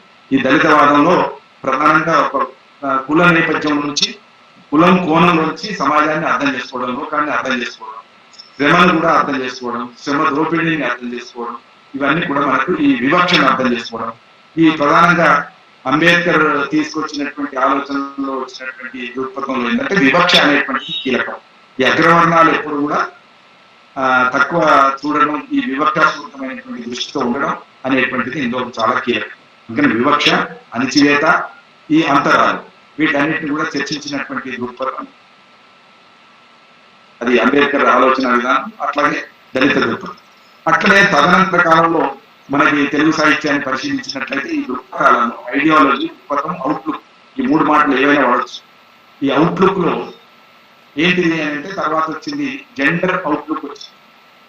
అంటే మనం కేవలం వర్ణంతో చూసినంత మాత్రాన అర్థం కాదు, వర్గంతో చూసినంత మాత్రాన అర్థం కాదు, కులంతో చూసినంత మాత్రాన అర్థం కాదు, మొత్తం సమగ్ర దర్శనం కాదు. ఇంకా ఈ కులం, వర్గం, వర్ణం ఈ మూడు కాక లోకంలో ఏముందంటే జెండర్ అనే లింగం అనేటువంటి ఒకటి ఉంది, లింగ వివక్ష అనేది ఒకటి ఉంది. అందుకని దీన్ని జెండర్ థియరీ అన్నారు, జెండర్ సిద్ధాంతం. ఈ జెండర్ సిద్ధాంతం ప్రకారంగా మనం స్త్రీ పురుషుల మధ్యన ఈ అన్ని భేదాలతో పాటు ఈ స్త్రీ పురుషులు అనే భేదం కూడా దోపిడీకి గురవుతున్నది, వివక్షకు గురవుతున్నది అని చెప్పినటువంటి దృక్పథం స్త్రీవాద దృక్పథం. దీన్ని స్త్రీవాదం అన్నా, దీన్ని జెండర్ థియరీ అన్నారు, జెండర్ సిద్ధాంతం అన్నారు. స్త్రీ దృక్పథం స్త్రీల కోణంలోంచి చూసేటటువంటి, ఇందాక నేను సాఫ్ట్వేర్ గురించి చెప్పేటప్పుడు చెప్పినాను, ఏ వస్తువును సమగ్రంగా చూడడం సాధ్యం కాదు అని. ఆ వస్తువును చూడదలుచుకున్నప్పుడు మనం ఏ కోణం నుంచి, ఏ పాయింట్ దగ్గర నుంచి చూస్తున్నామో ఆ పాయింట్ దగ్గర నుంచి మాత్రమే మనకి కనబడుతుంది. కాబట్టి వ్యూ పాయింట్, ఆ పాయింట్ దగ్గర నుంచి చూసినప్పుడు మాత్రమే ఆ వస్తువు ఆ కోణానికి సంబంధించినంత వరకు అర్థం అవుతుంది, దాని అవతలి కోణం కూడా అర్థం కాదు అనేటువంటిది కూడా ఒక అంశం. కాబట్టి స్త్రీవాద కోణం నుంచి చూసినప్పుడు వాళ్ళు చాలా కీలకంగా చెప్పినటువంటిది అంతవరకు కనబడనే అంశాలను కూడా వాళ్ళు తీసుకొచ్చి మనకు సాహిత్యంలో, కవిత్వంలో ప్రతిబింబించడం జరిగింది. అట్లాంటి ఒక దృష్టిలో అంటే స్త్రీవాద సాహిత్యం, స్త్రీవాద కవిత్వం అనేటువంటిది వచ్చింది అనేది మనం గుర్తుపెట్టాలి. అంటే స్త్రీల బాధ అర్థం చేసుకోవాలన్నప్పుడు స్త్రీలు అయితే తప్ప అర్థం కాదు, దళితుల బాధ అర్థం చేసుకోవాలన్నప్పుడు దళితులు అయితే తప్ప అర్థం కాదు అనే వాదాలు కూడా వచ్చినాయి. కాబట్టి ఆ బాధ తెలిసిన వాళ్ళకే ఆ కోణం అర్థమవుతుంది అనే మాట కూడా తెలియదు. కాబట్టి ఇది స్త్రీవాద దృక్పథం. అంటే ఇంకా మైనార్టీ దృక్పథం ఒకటి ఉంది, అది తక్కువ మతస్థులైనటువంటి వాళ్ళ పట్ల కొనసాగుతున్నటువంటి వివక్ష నుంచి వస్తున్నటువంటి దృక్పథం అదొక దృక్పథం. కాబట్టి మెజారిటీ మతం మైనారిటీ మతాన్ని అణచివేస్తున్నటువంటి తీరు, దాంట్లో ఉండే సమస్యలు, ఇవన్నీ కూడా మైనారిటీ దృక్పథం. దీని తర్వాత మనకు ఇక్కడితో సమగ్రంగా అర్థమైందా అంటే ఇక్కడితో కూడా సమగ్రంగా అర్థం కాలేదు అని చెప్తూ మనం తెలుగు సాహిత్యాన్ని పరిశీలించినట్లయితే, తెలుగు కవిత్వాన్ని పరిశీలించినట్లయితే ప్రాంతీయ దృక్పథం కూడా ఉంది. రీజనల్ అవుట్లుక్ ఈ రీజనల్ అవుట్లుక్ ప్రాంతీయ దృక్పథం అనేటువంటిది ఏం చెప్పింది? వర్ణము ఒక కోణం మాత్రమే చూసింది, వర్గం ఒక కోణం మాత్రమే అర్థం చేయించి, కులం ఇంకొక కోణాన్ని అర్థం చేయించి, జెండర్ లింగం ఒక కోణాన్ని అర్థం చేయించి, ఈ మైనారిటీ మెజారిటీ అనేది కూడా ఒక కోణాన్ని అర్థం చేయించి, ఇంకా అర్థం కానిది ఏదైనా ఉంటే ఇంకా దాన్ని చూడడానికి ఇంకొక దోపిడీ, ఇంకొక వివక్ష, ఇంకొక అణచివేత, ఇంకొక ఆధిపత్యం, ఇవన్నీ కూడా మనం అర్థం చేసుకోవాలంటే ప్రాంతీయ దృక్పథంలో చూసినప్పుడు మాత్రమే అర్థం అవుతుంది. కాబట్టి అది రీజనల్ అవుట్లుక్ అనే పేరుతో వచ్చింది. ఆ రీజనల్ అవుట్లుక్ అనేటువంటిది కూడా చాలా కీలకంగా సాహిత్యాన్ని సృష్టించింది. ముఖ్యంగా తెలంగాణ వాదం, తెలంగాణ దృక్పథం అనేటువంటిది చాలా కీలకంగా పనిచేసే విషయం మనకు తెలిసింది. అంటే మనం అక్కడి వాళ్ళు అగ్రవర్ణమే కావచ్చు, ఇక్కడి వాళ్ళు అగ్రవర్ణమే కావచ్చు. అంటే ఆధిపత్య ప్రాంతానికి సంబంధించినటువంటి వాళ్ళు అగ్రవర్ణం అయి ఉండొచ్చు, ఈ వెనుకబడిన ప్రాంతానికి సంబంధించినటువంటి వాళ్ళు అగ్రవర్ణం అయి ఉండొచ్చు. ఈ ఇద్దరి మధ్యన కూడా అంతరాలు ఉంటాయి, వాళ్ళని కూడా వీళ్ళు వివక్ష చూస్తారు అనేటువంటి విషయం మనకు అనేక కోణాల్లో నిరూపణ అయింది. ఉదాహరణ తెలుగు భాష అనేటువంటి ఒక భాష అయినప్పటికీ ఈ తెలుగు భాషలు కూడా ఆధిపత్య ప్రాంతాల వాళ్ళు మాట్లాడే భాష ఎక్కువ అని, ఈ వెనుకబడిన ప్రాంతాల వాళ్ళు మాట్లాడే భాష తక్కువ అని మాట్లాడిన విషయం అంతా చూసాం. అది ఎక్కడి దాకా వచ్చింది అంటే మనం ఈ ప్రాంతీయ దృక్పథంతో చూసినప్పుడు ప్రాంతీయ కవిత్వాన్ని ఆధిపత్య ప్రాంతపు వాళ్ళు ఈ కవిత్వంలో శిల్పం లేదని కొట్టివేసినటువంటి సంఘటన కూడా మనం చూసాం. అంటే ఒక దృక్పథం ఉంటే తప్ప అది మొత్తం మనకు అర్థమయ్యేటటువంటి అవకాశం ఉండదు. కాబట్టి ఇన్ని కోణాల్లోంచి చూస్తే తప్ప సమగ్ర దర్శనం కాదు. శాస్త్రే అన్నట్టు ఏ పాయింట్ నుంచి నువ్వు కుడి నుంచి చూస్తే ఒక రకంగా కనబడుతుంది, ఎడమ నుంచి చూస్తే ఒక రకంగా కనబడుతుంది, అట్లాగే స్ట్రైట్ గా చూస్తే ఒక రకంగా కనబడుతుంది, పైనుంచి చూస్తే ఒక రకంగా కనబడుతుంది. ఎట్లా చూసినా కూడా మొత్తం సమగ్ర దర్శనం మాత్రం కాదు అనేటువంటిది శాస్త్రే మాట ఏదైతే ఉందో ఆ మాట అక్షరాల నిజమని ఇంకో కొత్త కోణం కూడా వచ్చి అది ప్రాంతీయ కోణం అనేటువంటిది మనకు తెలుస్తుంది. కాబట్టి రకరకాల వివక్షలు సమాజంలో ఉన్నాయి. ఈ రకరకాల వివక్షలు అన్నింటినీ కూడా మనం అర్థం చేసుకోవాలంటే మనం చూసే చూపులో ఉంటాయి. ఇవెందుకు చూడాలి సార్ అని అనిపించవచ్చు. ఇవెందుకు చూడాలి అని అంటే లోకం అనేటువంటిది అది ప్రశాంతంగా, అది సౌందర్యాత్మకంగా ఉండాలి అని అంటే అనివార్యంగా ఇవన్నీ పోయినప్పుడు మాత్రమే సాధ్యమవుతుంది. సౌందర్యం అనేటువంటిది కూడా నువ్వు చూసే కోణాన్ని బట్టి ఉంటుంది. ఇక్కడ అందంగా ఉన్నారా లేరా అనేటువంటిది చెప్పడం కూడా నువ్వు చూసే కోణాన్ని బట్టి ఉంటుంది తప్ప దానికి ప్రత్యేకమైనటువంటి నియమావళి, కొలమానాలు, ప్రమాణాలు ఏం లేవు. ఒక ఫోటో బాగుంది అంటే ఆ ఫోటోగ్రాఫర్ ఉండే ఒక దృష్టి, ఒక కళాత్మక దృష్టి అనేటువంటి చాలా కీలకం. ఆ ఫోటోగ్రాఫర్ కనుక కళాత్మకంగా తీయాలని అనిపించకపోతే ఆ కోణం మనకి ఆవిష్కారం కాకపోవచ్చు. ఉదాహరణకి ఆ కళాకారుడు లేదా ఫోటోగ్రాఫర్ ఒక గ్రామీణుడు అయితే ఆ గ్రామీణుడు అయినప్పుడు అక్కడ గోడకు వేసినటువంటి తాజు రంగులో కూడా అందాన్ని చూడగలరు. తాజు రంగు నాకు చిన్నప్పుడు ఊర్లలో గోడలకి, మట్టి గోడలకి జాజు రంగు వేసి తెల్ల పట్టీలు వేసేవారు. ఈ జాజు రంగుకి తెల్ల పట్టీలు వేయడం అనేటువంటిది కూడా ఒక అందం అనే విషయం మనకి ఎప్పుడు వస్తుంది అంటే ఇదిగో ప్రాంతీయ దృక్పథం, ఇదిగో దళిత దృక్పథం, ఇదిగో ఈ కింది దాకా సాహిత్యం వెళ్ళినప్పుడు, కింది దాకా చూడగలిగినప్పుడు మాత్రమే అది వస్తుంది. అక్కడ కాకపోతే ఏమవుతుంది, ఒక అద్భుతమైనటువంటి పుష్పమో లేకపోతే ఇంద్రధనుసో అందంగా ఉంటుంది, కానీ మనకు ఒక గ్రామంలో, తెలంగాణ గ్రామంలో ఉండేటటువంటి జాజు రంగు వేసిన గోడ అందంగా ఉంటుందని చెప్పాలి, కానీ జాజు రంగు గోడ కూడా అందంగా ఉంటుందని ఫోటోగ్రాఫర్, అది కూడా ప్రాంతీయ ఫోటోగ్రాఫర్ అయినప్పుడు భరతభూషణ్ లాంటి వాడు వెళ్ళినప్పుడు ఈ రంగులు కూడా తీసుకొచ్చి ఈ గోడ కూడా అందంగా ఉంటుందని చూపెట్టినటువంటి బతుకమ్మ అనేది ఒక పండుగ కాదన్న వాళ్ళు, అందులో ఏం కళ ఉంది, ఏం సౌందర్యం ఉందన్న వాళ్ళు, గునుగ పువ్వు అందంగా ఉంటుందా, తంగేడు పువ్వు అందంగా ఉంటుందన్న వాళ్ళు, కానీ గునుగ పువ్వు, తంగేడు పువ్వును కూడా అందంగా పేర్చొచ్చు, కళాత్మకంగా పేర్చొచ్చు అని ప్రాంతీయ కోణంలోంచి చూసినప్పుడు, ప్రాంతీయ దృక్పథంలోంచి చూసినప్పుడు అది ఆవిష్కారం అయింది. ఆవిష్కారం అవడమే కాదు, ప్రపంచం యొక్క సమ్మతి కూడా కనిపించకూడదు, లోకం యొక్క సమ్మతి కూడా కుదురుతుంది. కాబట్టి ఒక పుష్పాన్ని మనం ఎట్లా చూస్తాం, గులాబీ పువ్వుని చూసినప్పుడే అందరికి కనబడుతుంది అంటే తంగేడు పువ్వు అందరికి కనబడుతుంది. కానీ ప్రాంతీయ దృక్పథంతో చూసినప్పుడు, ఒక ప్రాంతీయ సాంస్కృతిక భావోద్వేగంలో చూసినప్పుడు తంగేడు పువ్వు కూడా అందంగా కనబడవచ్చు. అందుకని కళాకారుడు ఎంత లోతుగా చూడాలి అన్నప్పుడు ఈ అన్ని దృక్పథాలను కూడా తెలుసుకుని ఉండాలి. అన్ని దృక్పథాలని తెలుసుకోగలిగినప్పుడు, అన్ని దృక్పథాలు ఇప్పటి వరకు మనకు నిరూపించినటువంటి ఈ కళాత్మకత ఏదైతే ఉందో, ఈ సౌందర్య దృష్టి ఏదైతే ఉందో, ఆ సౌందర్య దృష్టిని మనం ఆవిష్కారం చేసేటటువంటి శక్తి కవికి కొనగూడుతుంది. ఆయనకి కవికి కవితాత్మకత ఉన్నప్పుడు అనేటువంటి చాలా కీలకం. అందుకని ఏది అందం అన్నప్పుడు ఇంతకు అన్నట్టుగానే ఒక పెద్ద ఆయన ఏమి నిర్వచించాడు అని అంటే, మాటి మాటి ఏదైతే చూడాలనిపిస్తుందో అదే అందం అన్నాడు. మాటి మాటికి చూడాలనిపిస్తే అందం. అది పుష్పమే కావచ్చు, మాటి మాటికి నేను ఆకర్షిస్తుంది, తంగేడు పువ్వు కూడా ఆకర్షిస్తుంది కనుక తంగేడు పువ్వు అందంగా కనబడచ్చు. మాటి మాటికి నిన్ను చూడాలనిపించి నువ్వు మర్చిపోకుండా నిన్ను వివరించేది అందం. అంతేగాని నేను అందంగా లేనా అని ఒకరెవరో అంటే అది అందం కాకపోవచ్చు. అట్లనే నిజంగా అది అందం ఏమి ఉండవచ్చు. ఇప్పుడు మనకు అందానికి కొలతలు కూడా వచ్చినటువంటి పరిస్థితి మనం చూస్తున్నాం.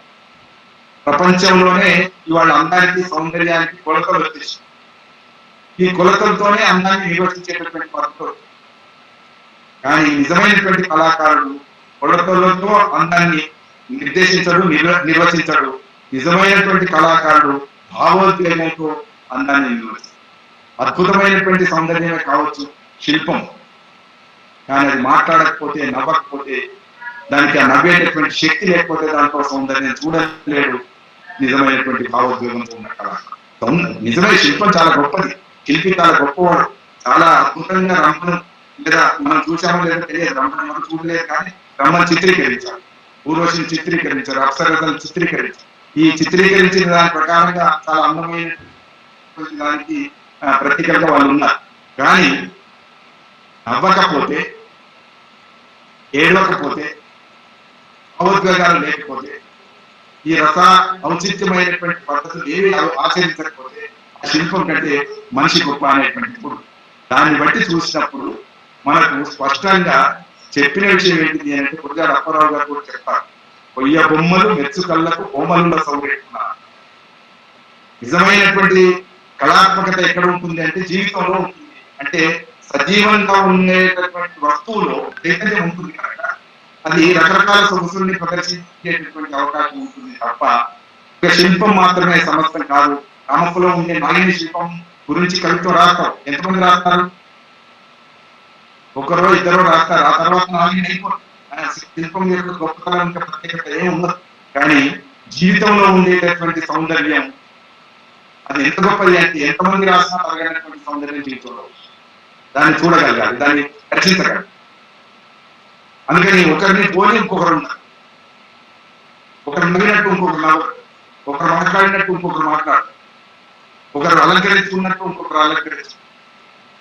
ఇవన్నీ కూడా చాలా అధునాతనమైనటువంటి, చాలా కొత్త కొత్తవి. ఇవన్నీ భావోద్వేగమైనటువంటి వీటన్నిటిని దర్శించగలిగినటువంటి ఒక శక్తి కవికి ఉన్నప్పుడు ఆ కవి ఆ సౌందర్యాన్ని ఆస్వాదిస్తాడు. ఆ ఆస్వాదించినప్పుడు మాత్రమే ఆయన ఆ కవిత్వంలో ఆ వస్తువులో ఆయన దర్శించి దాన్ని వర్ణించగలుగుతాడు. వర్ణించినప్పుడు మాత్రమే గొప్పదవచ్చు. అందుకని కవికి ప్రాథమికంగా ఉండాల్సింది ఈ దృష్టి. ఈ దృష్టికోణం అందమైందా కాదా అనేటువంటి చర్చ, బలమైందా కాదా అనేటువంటి చర్చ మళ్ళీ ఆ కాలపు నియమాన్ని బట్టి ఆధారపడింది. ఈ కాలంలో మనం ఏ సిద్ధాంతాన్ని, ఏ పుస్తకాన్ని నమ్ముతున్నామో వాళ్ళకి ఆ లో ఉండేటటువంటి సౌందర్యం మాత్రమే అందుతుంది. అది నమ్మినటువంటి వాళ్ళకు ఈ అందం బోధపడేటటువంటి అవకాశం ఉంది. ఒక ప్రాచీన కాల సూత్రాలకు అనుగుణంగా అందాన్ని నిర్వచించగలిగినటువంటి వాళ్ళకి ఇవి అర్థం కాకపోవచ్చు. అందుకని ఎప్పటికప్పుడు కవిత్వం అనేటువంటి నిత్య నూతనం అనే మాట వాడింది. పర్వతం చాలా అందంగా, పర్వతం ఏమంటాడు అంటే, పర్వతాలు చెల్లి అంటాడట, పర్వతాలు ఎత్తైన ఆకాశాన్ని ముట్టు పెట్టుకుంటున్నాయి. ఈ మాట మనకు చాలా పాతది. ఎత్తైన ఆకాశాన్ని పర్వతాలు ముద్దు పెట్టుకుంటున్నాయి అని ఆయన భావోద్వేగంతో చూడడం ఏదైతే ఉందో, దర్శించడం ఏదైతే ఉందో అది గొప్పది అనేది. ఇదే విషయాన్ని కాళిదాసు ఎప్పుడో చెప్పాడు. అలకాపురిలో ఉండేటటువంటి సౌధాలు, అలకాపురి పట్టణంలో ఉండేటటువంటి సౌధాలు ఆకాశాన్ని ముద్దు పెట్టుకునే ఎత్తుగా ఉంటాయి, ముద్దు పెట్టుకున్నట్టు ఉంటాయి. ఇక్కడ ప్రేమను చెప్పడం ఒకటి, రెండోది అంత ఎత్తుగా ఉన్నాయని చెప్పడం ఒకటి, రెండు అంశాలను చెప్పడం. అదే పర్వతాన్ని రెండవ వ్యక్తి మళ్ళీ వర్ణించేటప్పుడు పర్వతాలు దుఃఖిస్తున్నాయి. ఒక సంస్కృత అలంకారికుడు చెప్పిన దాని ప్రకారం పర్వతాలు దుఃఖిస్తున్నాయి. ఎందుకు దుఃఖిస్తున్నాయట అంటే భూమిలాగా పరుచుకొని లేనందుకు, ఆకాశంలాగా ఎత్తుగా లేనందుకు పర్వతాలు దుఃఖిస్తున్నాయి. అంటే పర్వతం యొక్క దుఃఖాన్ని కూడా చూశారు, పర్వతం యొక్క సౌందర్యాన్ని చూశారు, పర్వతం యొక్క దుఃఖాన్ని ఆవిష్కరించారు. అట్లనే శ్రీశ్రీ పర్వతాన్ని వర్ణించాల్సి వస్తే, విశాఖపట్నంలో ఉండే పర్వతాన్ని వర్ణించాల్సి వస్తే, కలి కలేబరంలా ఉన్నది కొండ, కలి కలేబరంలా కదలకున్నది కొండ. కలి కలేబరం, ఏనుగు చనిపోతే ఆ కలేబరం పడిపోతే ఉంటుందో కొండ అట్లా పడి ఉన్నది అని. ఇది అందరి చూడడమే, అందరి దర్శనమే, అందరి విజనే, పొలిటిక్ విజనే. ఈ పొలిటిక్ విజన్ లో ఇన్ని రకాలైనటువంటి తేడాలు ఉండడానికి అవకాశం ఉంది. కాబట్టి వీటిని మనం దర్శించగలిగినప్పుడు ప్రతి వస్తువును ఈ కాలానికి అనుగుణంగా, మన దృక్పథానికి అనుగుణంగా మనం స్వీకరించి మన దర్శనాన్ని కవిత్వంలోకి రాసినప్పుడు, మన చూపును కవిత్వంలోకి రాసినప్పుడు అది ఎక్కువ రాణించేదానికి, ఇతరులను ఆకర్షించేదానికి అవకాశం ఉంది అని చెప్తారు. అంటే కవికి ఇది తప్పనిసరిగా ఉండవలసినటువంటి అవసరం ఉంది. ఏ కవిత అయినా కూడా గొప్ప కవి కాదలుచుకున్నప్పుడు తప్పనిసరిగా ఆయనదంటూ ఒక చూపు, ఒక దృష్టి ఉండాలి అన్నారు. ఈ దృష్టి లేకపోతే, జీవితం పట్ల ఒక మహత్తరమైనటువంటి దృష్టి లేకపోతే గొప్ప కవిగా అతను ఎదగలేడు అన్నారు. అందుకని గొప్ప దర్శనం ఉన్నవాడు మాత్రమే, గొప్ప తత్వ దర్శనం ఉన్నవాడు మాత్రమే, భౌతిక దర్శనం కూడా ఆ వస్తువును చూసినప్పుడు దాని యొక్క తత్వాన్ని ఆవిష్కరించగలరు, దాని యొక్క స్వభావాన్ని మొత్తం ఆవిష్కరించగలరు. అట్లా ఆవిష్కరించగలిగినప్పుడు మాత్రమే అది ఉత్తమోత్తమైనటువంటి దర్శనం అవుతుంది. అట్లా ఆవిష్కరించిన వాళ్ళు మాత్రమే గొప్ప కవిత్వం సృష్టించడానికి అవకాశం ఉంది అనేటువంటి. కరోనా మీద కొన్ని వేల కవితలు వచ్చినాయి, వేరే కాదు ఇంకా మాట్లాడితే ప్రపంచవ్యాప్తంగా లక్షల కవితలు. కానీ ఆ కరోనా మీద ఎవరి ప్రత్యేకత్వం వాళ్ళు కవిత్వం రాసినటువంటి సందర్భం ఉంది. అందుకని ఆ దర్శనం ఎట్లా ఉంటుందో, ఆ దర్శనంతో మనం చూడగలిగినప్పుడు, దాన్ని ఆవిష్కరించగలిగినప్పుడు దాని యొక్క గొప్పతనం ఉంటుంది అని చెప్పి చెప్తాడు. అందుకని గొప్ప కావ్యాన్ని సృష్టించాలంటే గొప్ప దర్శనం కూడా ఉండాలి, గొప్ప తత్వ దర్శనం కూడా ఉండాలి చెప్తూ, దానికి దర్శనం, దృక్పథం ఈ రెండు ఉన్నప్పుడు కవిత్వానికి ఎక్కువ సొగసు, శక్తి, బలం రావడానికి అవకాశం ఉంది అని చెప్తూ, ఈ ఈ ఆలోచనలు కొన్ని నావి, కొన్ని ఇతరులవి అన్ని కలిపి ఒక దగ్గర చేసి ముందు ఉంచడానికి నాకు ఒక అవకాశం ఏర్పడింది. దీని మూలకంగా నేను ప్రత్యేకంగా జరగాను. చాలా చోట్ల చూస్తే ఈ అంశం మీదనే ఏమైనా మ్యాప్ ఉందని చూసినప్పుడు చాలా తక్కువ, నిజానికి చాలా కీలకమైనటువంటి అంశం కానీ చాలా తక్కువ మ్యాప్. అట్లా చూసినప్పుడు ఇవన్నీ కూడా మనం పెంపొందించుకోవాల్సినటువంటి అవసరం ఉన్న అంశంగా అనిపించింది. కాబట్టి మనం అందరం తప్పకుండా ఈ దృష్టిని, ఒక ఔకత్వం దృష్టిని, ఒక కళాత్మక దృష్టిని అలవర్చుకుంటారని కోరుకుంటూ సెలవు. నమస్తే sir. Thank you sir, thank you sir. చాలా విశ్లేషణాత్మకంగా, చాలా వివరంగా, ఎక్కడ ప్రాచీన దృక్పథం నుంచి మొదలుకుంటే అన్ని వాదాల్లోని దృక్పథాన్ని, అన్ని వాదాల్లోని దర్శనాన్ని మాకు అందజేశారు సార్. కృతజ్ఞతలు సార్. మీటింగ్లో ఉన్నవారు ఎవరైనా సార్ మాట్లాడిన అంశంపై ఏమైనా సందేహాలు ఉంటే నివృత్తి కోసం మీరు ప్రశ్నలు అడగవచ్చు సార్. ఎవరైనా అన్మ్యూట్ అయ్యి సార్ను మీరు ఏమైనా సందేహాలు ఉంటే. నమస్తే. నమస్తే బాలయ్య చెప్పు సార్. ఈ దృక్పథంలో భౌతిక దృక్పథం, భావవాద దృక్పథం, ఈ రెండు ఒక్కసారి చెప్పండి. ఎక్కువ చెప్పుకోవడానికి వీలు కాదు, కానీ భావవాద దృక్పథం అనేటువంటిది ఏమంటుంది అని అంటే, ఇది ముందు భావము తర్వాతనే పదార్థం అని చెప్తుంది. అంటే సృష్టి, ఉదాహరణకు సృష్టిని మనం అర్థం చేసుకోవాలంటే ఎట్లా తప్పుంది అంటే, ముందు సృష్టించాలనేటువంటి భావం ఉంది భగవంతుడికి లేదా ఒక శక్తికి. ఆ భావం నుంచే పదార్థం రూపొందింది. అంటే ఆ భావం ఏర్పడిన తర్వాత సృష్టించడం ప్రపంచ లోకాన్ని సృష్టించాలి అనేటువంటిది భావం ముందు, తర్వాత పదార్థం అనేటువంటిది ఒక అభిప్రాయం ఉంటుంది. ఇది భావవాద దృక్పథం అని మార్క్సిస్టు అంటారు. ఇది అందరూ అనకపోవచ్చు, మార్క్సిస్టు సంగతి.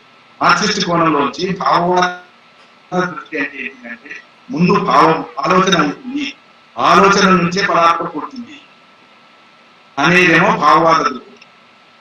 భౌతికవాద దృక్పథం ఏమంటదంటే, ముందు పదార్థం ఉంటుంది, ఆ పదార్థం నుంచే ఆలోచన పుడుతుంది అనేటువంటిది భౌతికవాదం. అంటే పదార్థం లేకపోతే నీకు ఆలోచన రాదు. చెట్టును చూస్తేనే ఒక ఆలోచన వస్తుంది, పండును చూస్తేనే తినాలనిపిస్తుంది. నీ ఆకలిని బట్టి పండు తయారు కాదు, పండును బట్టి నీకు ఆకలి అవుతుంది, లేదా నీకు తినాలనిపిస్తుంది, ఆకలి అవుతుంది కాదు తినాలనిపిస్తుంది అనేది ఇది భౌతికవాదం.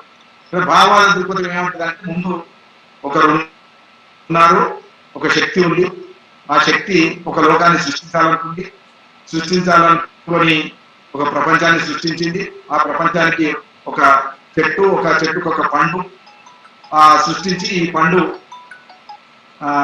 అది తినమన్నారు, తిన్న తర్వాత వాళ్ళకి ఫలానా పండు తినొచ్చు అన్నారు, ఆ పండు తిన్నారు.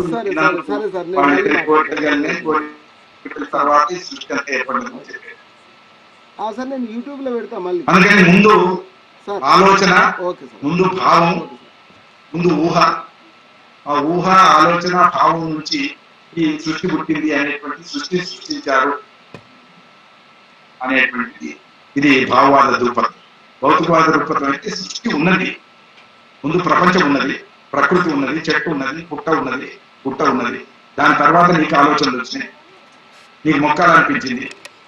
ఆ మాటకు వస్తే భగవంతుడి సృష్టి అనేది మానవుడు సృష్టించింది అనే భౌతికవాదం. నీకు భయమైంది కనుక అకస్మాత్తుగా ఉన్నప్పుడు చీకటి అయింది, చీకటి కాగానే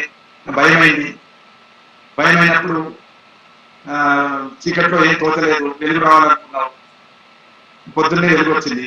వెలుగు వచ్చిన తర్వాత అన్ని కనబడ్డాయి కనుక ముందుగా సూర్యుడికి నమస్కరించాడు. భయం వచ్చినప్పుడు మళ్ళీ వీటిని, ఈ పాములను వాటిని పూజించడం, అక్కడ నుంచి ఇవన్నీ వచ్చింది అని. ఇవి స్థూలంగా, ఇక్కడ వివరంగా చెప్పడం సాధ్యం కాదు, కానీ స్థూలంగా ఇవి. ఒకటి ఆలోచన నుంచి పదార్థం పుట్టింది, వస్తువు పుట్టింది. రెండోది వస్తువు నుంచి ఆలోచన పుట్టింది. ఈ రెండు అభిప్రాయాలు వేరు. Okay sir, thank you sir. ఇంకెవరైనా సార్? ఇంకెవరైనా? నమస్తే బాగా శంకర్. సంతోష్ సార్. సార్ బాగా. హలో చెప్పు. సంతోషం. మంచి చర్చ సార్, చాలా బాగుంది. క్లాస్ మొత్తం విన్నా. కవిత్వ లక్షణాలని ప్రాచీన కాలం నుంచి, ప్రాచీన కవుల దృక్పథం నుంచి చాలా అద్భుతమైనటువంటి ప్రసంగం విన్నా. ఇందాక పొన్నాల బాలని అడిగినట్టుగా భావవాదమా భౌతికవాదమా అనేటటువంటిది ఒక విస్తృతమైనటువంటి చర్చ. భావము భౌతికాన్ని ఆశ్రయించే వస్తుంది, భౌతికము ఆధారంగానే భావం ఉద్భవిస్తున్నది. దీనికి పరస్పరము పూరకాలుగా ఉంటాయి. శంకర్, ఇప్పుడు నేనేంటంటే మన నమ్మకాలు, మన అభిప్రాయాలు చెప్పలేదు, ఇవన్నీ ఉన్నాయి లోకంలో అని చెప్పాను. నిర్దేశించి నువ్వు చెప్తున్నావు, ఇది ఇట్లా ఉంటుంది, ఇది ఇట్లా ఉంటుంది అని నువ్వు చెప్తున్నావు. ఎందుకు నేను సోబర్ గా ఉన్నాను అంటే, ఇన్ని అభిప్రాయాలు లోకంలో ఉంటే నువ్వు ఏం ఎంచుకుంటావు? స్వేచ్ఛ కవికి ఉండాలి. అది మళ్ళీ మనం ఒక దగ్గరికి కిటికీ మూసేసి, ఒక దగ్గరికి రూల్ అవుట్ చేసి, తీసి ఇంతే అని చెప్పడం మళ్ళీ నువ్వు చేస్తున్నావు. అది వద్దనుకునే నేను చేయలేదు. మళ్ళీ అది చేస్తే ఎట్లా? ఓకే ఓకే ఓకే దీంట్లో దయచేసి నేనేమంటున్నాను అంటే, దయచేసి వ్యక్తిగతంగా మన విశ్వాసాలన్నీ చెప్పడం కంటే కవిత్వం రాస్తున్న వాళ్ళకి ఎన్ని అభిప్రాయాలు, ఎన్ని దృక్పథాలు ఉంటాయి, ఎన్ని రకాల తూపులు ఉంటాయి అనేది తెలపడం కోసమే నేను ప్రయత్నం సరే చేస్తాను. సరే అంటే ఇది ఇంతే అని చెప్పేదాని కోసం కాదు ఇది. నేను అట్లా చెప్పట్లేదు, నేను అట్లా చెప్పట్లేదు కానీ ఇట్లా అంటే ఉంటే ఆశ్రయించి ఉంటది అని నువ్వు చెప్తున్నావు కదా, ఉమ్, చెప్తే అది భౌతికవాద దృక్పథం అవుతుంది. ఉమ్. అంటే నువ్వు చెప్పొద్దు అంటలేను నేను, సార్ సార్ ఓకే. చెప్పొద్దు అంటలేను కానీ ఇది ఇంతే ఉంటుంది అని చెప్తే అది ఒక అవుట్లుక్. అంటే ఇది ఇంతే ఉంటుంది అని కాకుండా ఎన్ని అవుట్లుక్లు ఉన్నాయి అనేది నేను చెప్తాను. అవునవును, అదే అంటే లక్షణం చెప్పుకుంటూ వచ్చేది, దాంట్లో కొంచెం లోతుల్లోకి వెళ్తే ఇవన్నీ వస్తాయి. తర్వాత ఏంటంటే ఇలా రెండో అంశం ఏంటంటే, ఎవరి అభిప్రాయాలు వాళ్ళకు ఉన్నాయి, నా అభిప్రాయాలు నాకు ఉన్నాయి, నా అభిప్రాయాలు చెప్పడానికి నేను ప్రయత్నం చేయలేదు. అట్లనే మీ అభిప్రాయాలు మీరు చెప్పడానికి కూడా ప్రయత్నం చేయకుండా ఉమ్, ఏవైనా సందేహాలు ఉంటే అడిగితే మంచిది ఒకటి. రెండవది ఏంటంటే, అభిప్రాయాలు ఇంకా పూరకంగా ఉంటే కూడా చెప్పవచ్చు, పర్వాలేదు. ఉమ్, అంటే మన టాపిక్ సంబంధించి పూరకంగా ఉంటే చెప్పవచ్చు. అదే. నేను కూడా రెండు పూరకాలుగా ఉంటాయి అని అంటున్నా. నిర్ధారించి చెప్తున్నావు నువ్వు, నిర్ధారించి చెప్తలేవా? భావాన్ని ఆశ్రయించే లేదా ఈ రెండు పరస్పరం ఆధారపడి ఉంటాయని చెప్పడం నిర్ధారించి చెప్పడమే. అది భావవాదులు ఒప్పుకోరు, భౌతికవాదులు కూడా ఒప్పుకోరు. అవునా? భౌతికవాదులు ఒప్పుకుంటే భౌతికవాదులు అంటే, భావవాదం ఎట్లా ఇది? భావవాదులు ఒప్పుకుంటే భావవాదులు అంటే. ఇప్పుడు మన సూచన ఇది రెండు కలిసి ఉంటాయి అనేది మనకి బాగానే ఉంటుంది, సమన్వయం. ఇది ఇంకొక దృక్పథం అనుకుంటే సమన్వయ దృక్పథం కూడా ఉంటుంది అని అనుకుంటే సరిపోతుంది. నేను చెప్పాలనుకున్నది అదే సార్, నేను నిర్ధారితం ఏం చేయలేదు. సరే సరే సరే సార్ నమస్కారం సార్. నమస్తే నమస్తే సంతోష్. సార్ ఇప్పుడు ఆ, భగవంతుడు అనేటువంటి దాన్ని ఏ వారం కింద తీసుకోవచ్చు మనం? ఏ వారం అంటే ఇప్పుడు నేను చెప్పిన విషయాలన్నీ కూడా వ్యక్తిగతమైన నిర్ధారణలోకి వెళ్ళి చెప్పవలసి వస్తుంది. మళ్ళీ ఇట్లా చెప్పవచ్చు, వాళ్ళు ఇట్లా అనుకుంటారు, వీళ్ళు ఇట్లా అనుకుంటారు అని నేను చెప్పడానికి ప్రయత్నం చేశాను. ఇది మళ్ళీ వ్యక్తిగత విశ్వాసాలను బట్టే మనం ఏ దృక్పథము అది అంటేనే కదా నేను చిన్నప్పటి కూడా కొంచెం గట్టిగా మాట్లాడేది. భగవంతుడు ఇట్లానే వచ్చాడు అని చెప్పడానికి ఎవరి దృక్పథం వాళ్ళకు ఉంది. వైదిక దర్శనం నేను ఆ అంశాల్లోకి వెళ్ళదలుచుకోలేదు. నేను ఇప్పుడు కవికి కావాల్సింది దీని దృక్పథాలు ఉన్నాయి లోకంలో. ఈ దృక్పథాల నుంచి ఏ దృక్పథాన్ని ఎంచుకుంటాం అనేది కవి స్వేచ్ఛ. అంతే కదా, కవి స్వేచ్ఛ. ఇది ఇంతే అని నేను నిర్ధారించి చెప్తే మళ్ళీ ఏమవుతుంది? కేవలం నా అభిప్రాయాలు మాత్రం చెప్పిన వాడిని అవుతాను. అవి మూసలో ఒక మూసలో అయిపోతుంది, అది విస్తృత భావజాలం కాదు అది. అదే అందుకనే చెప్పలేదు. అయితే వాస్తవానికి అది భౌతికవాదం కాకుండా దీంట్లో వచ్చిందే సార్, భావవాదంలోకి వచ్చింది అనుకోవచ్చు కదా. భగవంతుడు అనేటువంటిది భావవాదంలోకి వచ్చినటువంటిది అనుకోవచ్చు కదా. ఇప్పుడు నేనేమంటున్నా అంటే, నేను ఇప్పుడు ఇది ఇట్లా అనుకోవద్దా ఇట్లా అనుకోవా, ఇట్లా అంటారు వీళ్ళు ఇట్లా అంటారు అని చెప్పిన అది ఎవరికి వాళ్ళు నిర్ణయించుకోవాల్సిన అవసరం.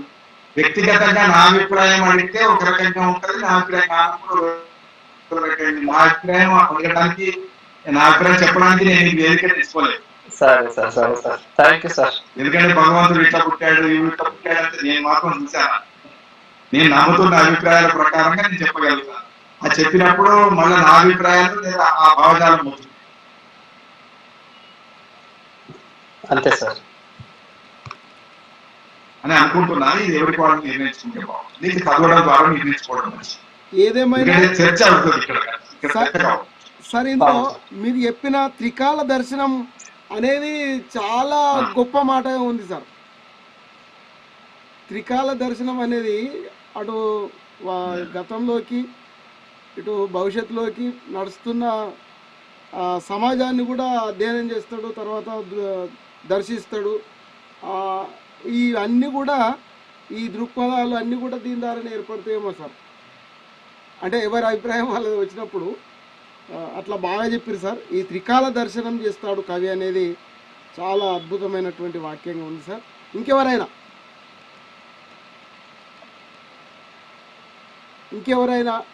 మీ సందేహాలను సార్ని అడిగి నివృత్తి చేసుకోవాల్సిందిగా కోరుతున్నాను. అదే మీరు అందరు అనుకుంటే ఎవరైతే వాళ్ళు చెప్పినా ఓకే, నాకే అభ్యంతరం లేదు.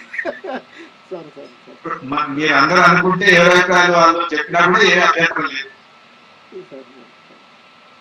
సరోజ ఏమన్నా ఉందా? ఏం లేదమ్మా.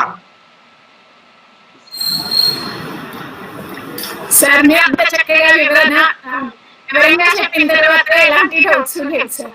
స్త్రీవాదం కూడా వచ్చింది కదా. మీరు తీసుకున్న అంశము చరిత్ర నుంచి ఇప్పటి వరకు వర్తమానం వరకు ఎలా మారుతూ వచ్చింది, కవికి ఎలాంటి దృక్కోణం ఉంటుంది ఉండాలి, ఈ విషయాలన్నీ సమగ్రంగా చెప్పారు కాబట్టి no more doubts sir. Thank you sir. ఇంకా ఎవరైనా? లేదు సార్, వింటున్నాను సార్, అన్ని వింటున్నాను చదువుతున్నాను. రాఘవాచారి, కందాలయ్య రాఘవాచారి సార్ మ్యూట్ లో ఉన్నాడు సార్. మ్యూట్ లో ఉన్నాడు. అరే సరే, ఏం పర్వాలేదు, చెప్పింది వినపడుతుంది. రంగాచారన్న ఇంకేమైనా ఉంటే అడగండి. సంబంధించినంత వరకే సార్ ఈరోజు కూడా నేను చాలా రంగాచారి మాట్లాడుతున్నా సార్.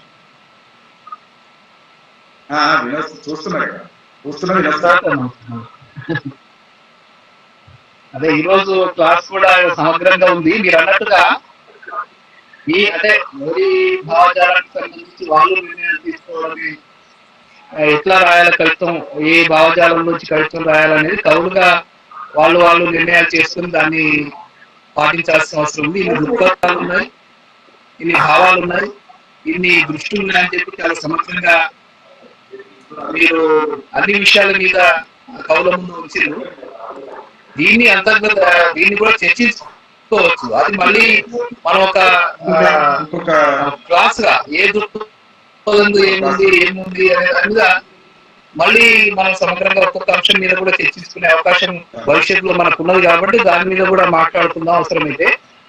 అది ఎవరి అభిప్రాయాల మేరకు దాన్ని స్పందించాల్సిన అవసరం ఉంటుంది. దానికి ఇబ్బంది కూడా ఏం లేదు. కాబట్టి నెక్స్ట్ వచ్చే సెషన్స్ అన్నింటిలో కూడా సారు వీటన్నిటి మీద ఒక్కొక్క దాని మీద ఇంకా సమగ్రంగా కూడా మాట్లాడాల్సిన అవసరం ఉంటుందని కూడా సార్ నేను ఈ ప్రసంగంలో ఒక మాట కూడా చెప్పాను.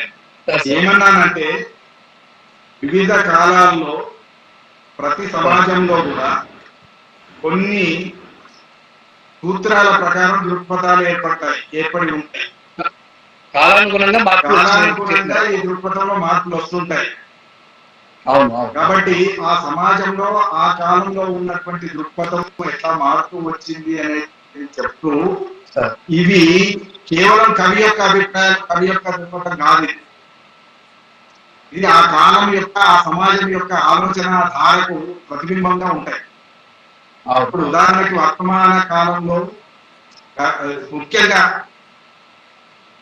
ఈ 2020లో కవిత్వం కొంచెం వెల్లువెత్తుతున్నది, వరదలాగా వస్తున్నది, పోటెత్తుతున్నది, వాట్సాప్ లో నిండా ప్రవహిస్తున్నది అనే ఒక మాటను తీసుకుంటే, ఇందులో కవిత్వం బలంగా లేదు అనేటువంటి మాట కూడా వినపడుతున్నప్పుడు, కవిత్వం బలంగా లేకపోవడానికి కారణం ఏంటిది అని మనం ఆలోచించినప్పుడు, ముఖ్యంగా ఇటీవల ఈ 4-5 సంవత్సరాలుగా లేదా ఒక దశాబ్ద కాలంగా ఏ దృక్పథము లేకపోవడం అనేటువంటిది కూడా ప్రధానంగా మారడం వల్ల కవిత్వంలో తగ్గింది అనేటువంటిది కూడా ఒక అబ్జర్వేషన్ గా ఉంది. కవిత్వం ఎందుకు బాగుంటలేదు అంటే, ఇప్పుడు కరెక్ట్ గా ఈ దశాబ్ద కాలం నుంచి ఏ దృక్పథం లేదు, ప్రాంతీయ దృక్పథం కూడా వచ్చి తెలంగాణ రాష్ట్రం అవతరిస్తున్న దశ నుంచి ఎఫ్ ఈ దశ దాకా డి స్పష్టంగా కవులకి ఒక దృక్పథం అంటూ లేకపోవడం వల్ల, ఎఫ్ ఒక దృక్పథం ఎంచుకోకపోవడం వల్ల, ఒక దృక్పథంలోంచి వస్తువుల్ని చూడకపోవడం వల్ల, కవిత్వాన్ని స్వీకరించకపోవడం వల్ల ఆ కవిత్వానికి బలం రావడం లేదు. అంటే ఎప్పుడైనా కవిత్వం యొక్క బలం అంతా ఆ కవి యొక్క దృక్పథంలో, ఆ కాలం యొక్క వస్తువులో, ఆ కాలం యొక్క జీవన దృక్పథంలో ఉంటుంది అనేటువంటి కూడా ఒక నియమం ఉంది, ఒక సూత్రం ఉంది. కాబట్టి బలమైన కవిత్వం రావాలంటే బలమైన దృక్పథం, బలమైన భావోద్వేగాలు ఉండాలి. బలమైన భావోద్వేగాలు ఎప్పుడు ఉంటాయంటే బలమైన దృక్పథం ఉన్నప్పుడే బలమైన భావోద్వేగాలు. స్త్రీవాద దృక్పథం కొత్తలో వచ్చినప్పుడు ఎంత ఉధృతంగా కవిత్వం వచ్చిందో, ఒక దళితవాద దృక్పథం ఉధృతంగా ఉన్నప్పుడు, భావోద్వేగంతో ఉన్నప్పుడు ఎంత అద్భుతమైన కవిత్వం వచ్చిందో తర్వాత రావట్లేదు ఎవరు వచ్చుకోవద్దు. కానీ రాకపోవడానికి కారణం ఏంటంటే అట్లాంటి ఒక భావోద్వేగపూరితమైనటువంటి దృక్పథాలు ఉండకపోవడం వల్ల అట్లాంటి గొప్ప కవిత్వం లేదా మనల్ని వెంటాడే కవిత్వం వస్తలేదు అనేటువంటి ఒక అభిప్రాయం కూడా ఒకటి ఉంది అని మరొకసారి మీ దృష్టికి చేస్తూ, సరే దీని నుంచి బయటపడడానికి అందరికీ ఏం చేస్తాం అనేటువంటి చర్చలు ఇలా రంగజాలకు ఒకసారి పెట్టుకో. పరంగా ఏం చేస్తుంది, శిల్పపరంగా ఏం చేస్తుంది. రైట్, చెప్పు రంగజ. సరే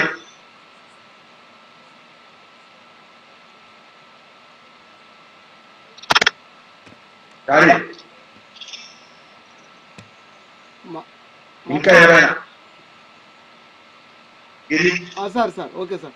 మహేందర్ రెడ్డి అన్న, మహేందర్ రెడ్డి అన్న,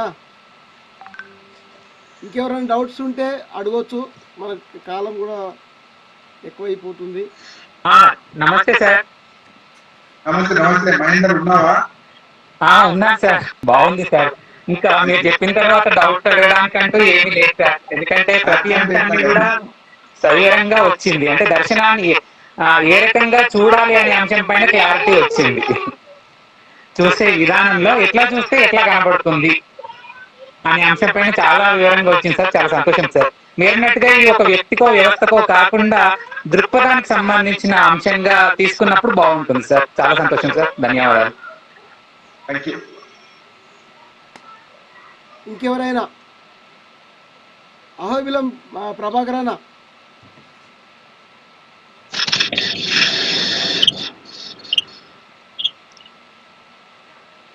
సరే సార్, ఇంకెవరైనా అడిగేది ఉంటే తొందరగా అడగండి, గ్యాప్ ఇవ్వకండి. అందరి మిత్రులకు మరొకసారి మనవి ఏమంటే లేకపోతే క్లోజ్ చేద్దాం. సార్ నమస్కారం సార్. గంగాపురం శ్రీనివాస్. నమస్తే నమస్తే సార్. ఇప్పుడు స్త్రీవాద కవిత్వము, దళితవాద కవిత్వము, ఈ వివిధ వాదాల కవిత్వాలు ఉన్నాయి కదా సార్. అవును అవును. అయితే ఇప్పుడు స్త్రీవాద కవిత్వం అన్నప్పుడు స్త్రీ రచయితలు, స్త్రీ కవులు రాస్తేనే స్త్రీవాద కవిత్వం అవుతుందా? ఎవరు స్త్రీవాదం గురించి రాసిన స్త్రీవాద కవిత్వమే అవుతుందా? అంటే ఇప్పుడు నా అభిప్రాయం ప్రకారం, స్త్రీవాదుల అభిప్రాయం ప్రకారం స్త్రీలు రాసే స్త్రీవాద కవిత్వం అవుతుంది. నా అభిప్రాయం ప్రకారం అయితే స్త్రీకి వాళ్ళు ప్రత్యక్షంగా అనుభవిస్తారు. అయితే స్త్రీకి ఎంత భావోద్వేగం అయితే ఉంటుందో అంత భావోద్వేగాన్ని దర్శించి రాయగలిగితే అది కూడా స్త్రీవాద కవిత్వమే అవుతుందేమో అని నేను అనుకుంటున్నాను, నా వ్యక్తిగత అభిప్రాయం. అయితే ఇప్పుడు సమస్య ఎక్కడ వస్తుంది అంటే స్త్రీవాదుల్లో కూడా ఇంకొక సమస్య ఏముంది అంటే స్త్రీవాదుల్లో ఒక అభిప్రాయం ఉంది. స్త్రీవాదుల్లో ఒక గిరిజన స్త్రీ రాయలేదా, భాష లేదు, రాయలేదు, భావోద్వేగం ఉన్నది కానీ రాయలేదా. గిరిజన స్త్రీ యొక్క ఆవేదనను ఒక నగర స్త్రీ రాసినప్పుడు కూడా అది అవుట్ సైడర్ కిందే లెక్క. ఆ కవిత అవుట్ సైడర్ కిందే, అవుట్ సైడర్ స్వీయ అనుభూతి లేదు కనుక, అది ఆమె అనుభూతిని ఈమె రాస్తున్నది కనుక. కాబట్టి అక్కడ కూడా ఈ అవుట్ సైడర్ అనే మాట ఎల్లవేళలా ఉంటుంది. ఉదాహరణకి మనం కూడా కష్టం గురించి రాస్తాం. ఎంత అనుకున్నా కూడా కర్షకుడి భావోద్వేగం వేరు. ఈ కవిగా మనకు ఎప్పుడో 20 ఏళ్ల కింద మనకు ఉండొచ్చు, ఆ వాతావరణంలో ఉంటే ఉండొచ్చు, కానీ 20 ఏళ్ల తర్వాత మనం రాస్తున్నామని అర్థం చేసుకుంటే ఆ రైతు ఇవాళ పడే వేదన మనం ఎంతైనా అవుట్ సైడర్ గానే అనుభవిస్తున్నాం. బట్ ఈ అవుట్ సైడర్ ఇన్సైడర్ అనే మాటలు అవి కొంచెం చర్చనీయంగానే ఉన్నాయి. నిజానికి ఎవరైతే దున్నుతున్నారో, ఎవరైతే వ్యవసాయం చేస్తున్నారో, లేదా ఎవరైతే గిరిజన కొండ స్త్రీ ఉన్నదో ఆమె అనుభవించినటువంటి బాధను ఆమె రాసే రోజు వస్తే చాలా బాగుంటుంది. కానీ ఆమె రాసే రోజు వచ్చేదాకా వీళ్ళెవరు రాయతున్నారో అది కరెక్ట్ కాదేమో. ఆమె రాసే రోజు వచ్చేదాకా వీళ్ళు రాయండి. అంటే ఆమె గొంతు లేని వాళ్ళ గొంతు అవడానికి కదా కవిత్వం. గొంతు లేని వాళ్లకు గొంతు అవడమే కవిత్వానికి ఒక లక్షణం. బాధకు పర్యాయ పదం అన్నాడు శ్రీశ్రీ. ఆ బాధ శ్రీశ్రీ బాధనే కాదు, కాలువ నీళ్ళలో పడి తాగుబోతు వ్యక్తాలాపని రాశాడు. ఆయన తాగుబోతాయి కాలువ నీళ్ళ వల్ల పడిపోయాడో లేదో మనకు తెలియదు. కాబట్టి ఆ బాధ తీసుకున్నప్పుడు తప్పకుండా ఆ బాధను కూడా కవిత్వం పంచుకుంటది. సహృదయులు దాన్ని అనుభవిస్తారు. అందుకని ఆ విశాలత కొంత అవసరమే.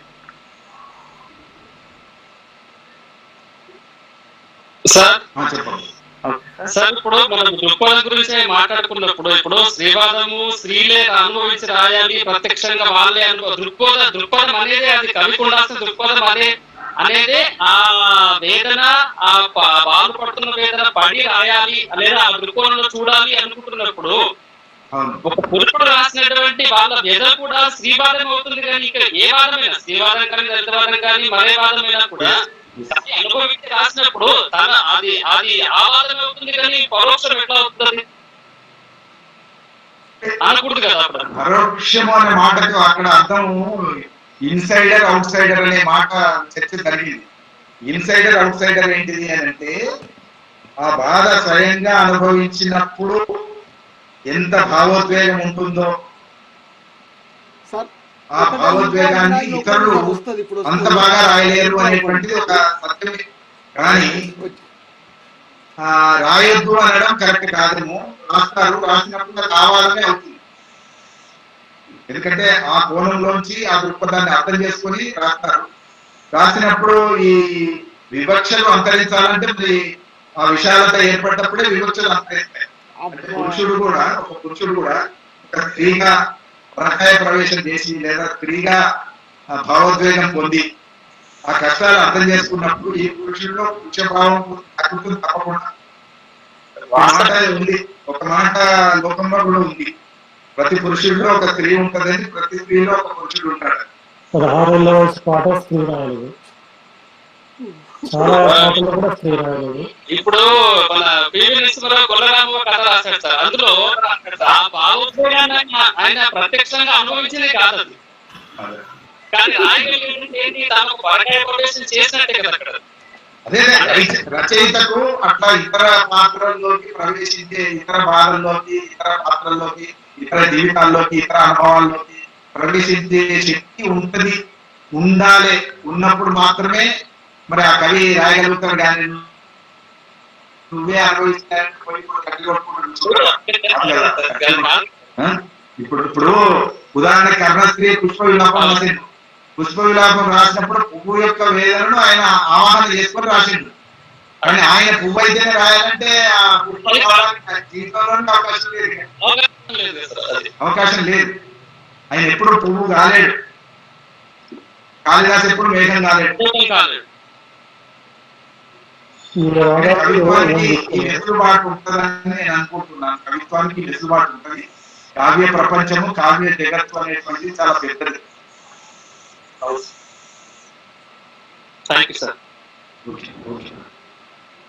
You sir. ఇంకెవరైనా సరే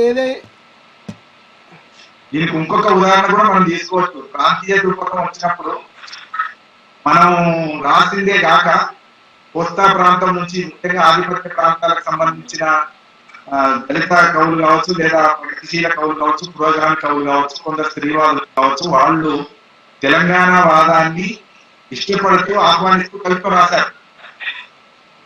కవిత్వం రాసినప్పుడు మనం స్వీకరించాలి.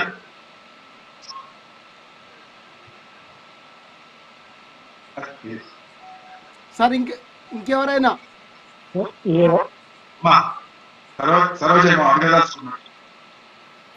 స్త్రీవాదం కిందికే వస్తే సార్, స్త్రీవాదాన్ని ముఖ్యంగా ఎవరు రచించారు అన్నప్పుడు మనం చలం గారి పేరు తలుచుకుంటాం.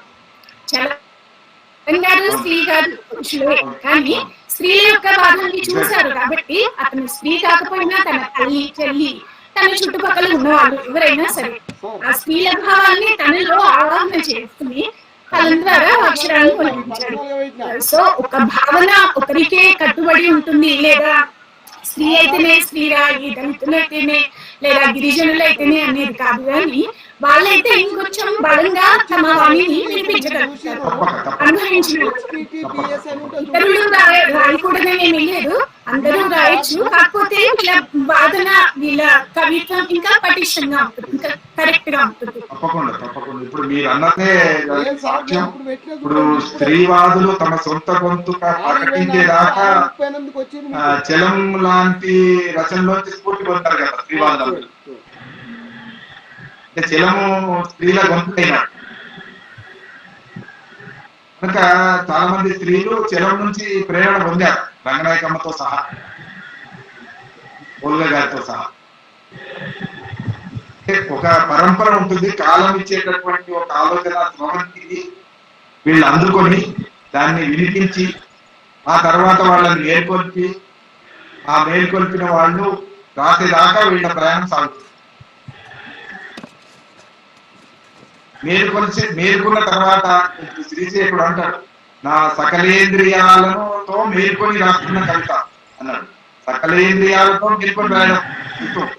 అందుకని సకలేంద్రియాలతో ఒకవేళ అవుట్ సైడర్ రాసినా కూడా అది బలంగానే పలుకుతుంది.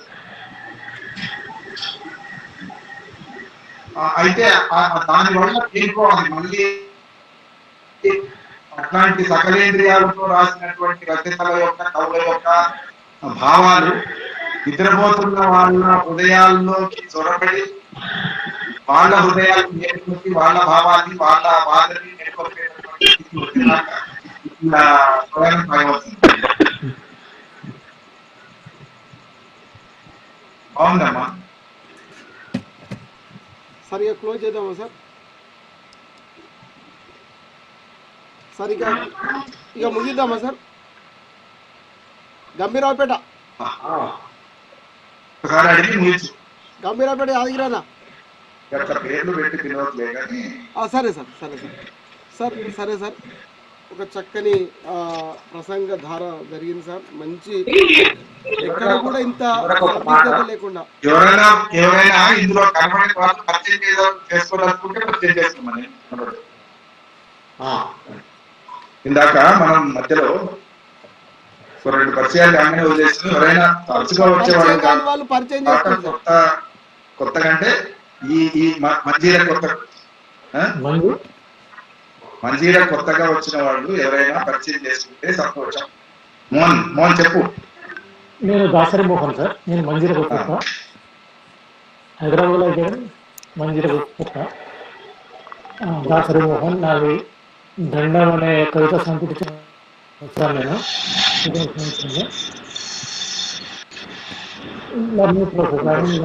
నేర్చుకుంటున్నాను. ఇప్పుడు దృక్పథాలు, వాదాలు అనేసరికి కొందరు కొన్ని ఓన్ చేసుకుంటున్నారు సార్. అంతే, కొందరు కొన్ని ఓన్ చేసుకుంటారు, కొంతమంది హైజాక్ చేస్తున్నారు. కొందరు ఓన్ చేసుకుంటున్నారు, కొందరు హైజాక్ చేస్తున్నారు. రెండు వర్గాలు ఓన్ చేసుకుంటున్నారు, హైజాక్ చేస్తున్నారు. కానీ మానవతా దృక్పథం అనేది అన్ని వేళలో ఉంటుంది, అన్ని కాలాల్లో ఉన్నది ఒక మానవతా దృక్పథం. ఆ మానవతా దృక్పథాన్ని కవి హైలైట్ చేస్తే బాగుంటుంది. ఇంకేమి వస్తుంటాయి పోతుంటాయి, అన్ని దృక్పథాలు వస్తుంటాయి పోతుంటాయి అని కాదు, కానీ దాని సాహిత్యంలో ఆ వాదం యొక్క చేర్పు తప్పకుండా ఉంటుంది. మానవత్వం అంటే విడిగా ఉంటుంది కదా. ఇంకా వాళ్ళని మీరు అందరూ బాగానే ఉంది. మానవత్వం అంటే ఏంటిది? మానవులకు ఉండే సకల స్పందనల్ని కాపాడుకోవడం పరిగణించారు. ఇప్పుడు స్త్రీవాదులు కావచ్చు, దళితవాదులు కావచ్చు, ప్రాంతీయవాదులు కావచ్చు, ఇంకోరు కావచ్చు, వీళ్ళు అనేది ఏంటి? మీ సకల ఇంద్రియాలు సకల స్పందనల్ని ప్రకటించడం కోసమే కదా. ఇప్పుడు విముక్తి జరుగుతుంది. ఇప్పుడు ఒక మానవీయ సమన్వయవాది మనకు తెలిసిన ఆయనే పెద్ద కవి. ప్రాంతీయ ఉద్యమం నడుస్తుంది. ప్రాంతీయ ఉద్యమానికి సంబంధించిన వివక్ష చర్చలో ఉంది. అన్యాయం జరుగుతుంది అని అందరూ బాధపడుతుంది. కానీ మానవీయ దృక్పథంలో వచ్చి ఆ కవి మాట్లాడలేదనుకో, మానవీయవాద కాదా? మానవీయవాదేనా? వీడు ఏడుస్తుంటే ప్రకటించకపోతే, వీడు ఏడుస్తుంటే నువ్వు స్పందించకపోతే మానవీయవాదేనా? అంతే కదా. అవతలి వాళ్ళ ఏడుపును నీ మానవీయ స్పందన అర్థం చేసుకొని నువ్వు ఆ దుఃఖాన్ని నువ్వు కూడా షేర్ చేయాలి, నువ్వు కూడా ఇతరులకు పంచాలి. పంచగలిగినప్పుడే నువ్వు మానవీయవాది అవుతుంది. అంటే ఒక స్త్రీ యొక్క దుఃఖాన్ని కూడా మనం పొందగలగాలి, పంచగలగాలి. ఒక దళితుడి యొక్క దుఃఖం కూడా మనం పొందగలగాలి, పంచగలగాలి. లోకంలో ఎన్ని దుఃఖాలు ఉన్నాయో అన్ని దుఃఖాన్ని మనం పొందగలగాలి, పంచగలగాలి. ఇది పంచగలిగినప్పుడు మాత్రమే కదా మానవీయ దృక్పథం. అంతే కదా. మానవీయ దృక్పథం ఇక్కడనే తీసి ఉండదు కదా. ఇది మాత్రం ఎప్పటికి ఉంటుందా? ఇప్పుడు మానవీయ దృక్పథం కూడా విస్తరించాలి కదా. ఇప్పుడు కొత్తగా వస్తున్న ఒక దుఃఖం వచ్చిందప్ప, నేను దాకా దుఃఖం లేదు, గిరిజన దుఃఖం వచ్చింది, దానికి స్పందించకపోతే ఇప్పుడు మానవీయవాది కదా. గిరిజనుల దుఃఖాన్ని, గోండు దుఃఖాన్ని కూడా అర్థం చేసుకోవాలి కదా.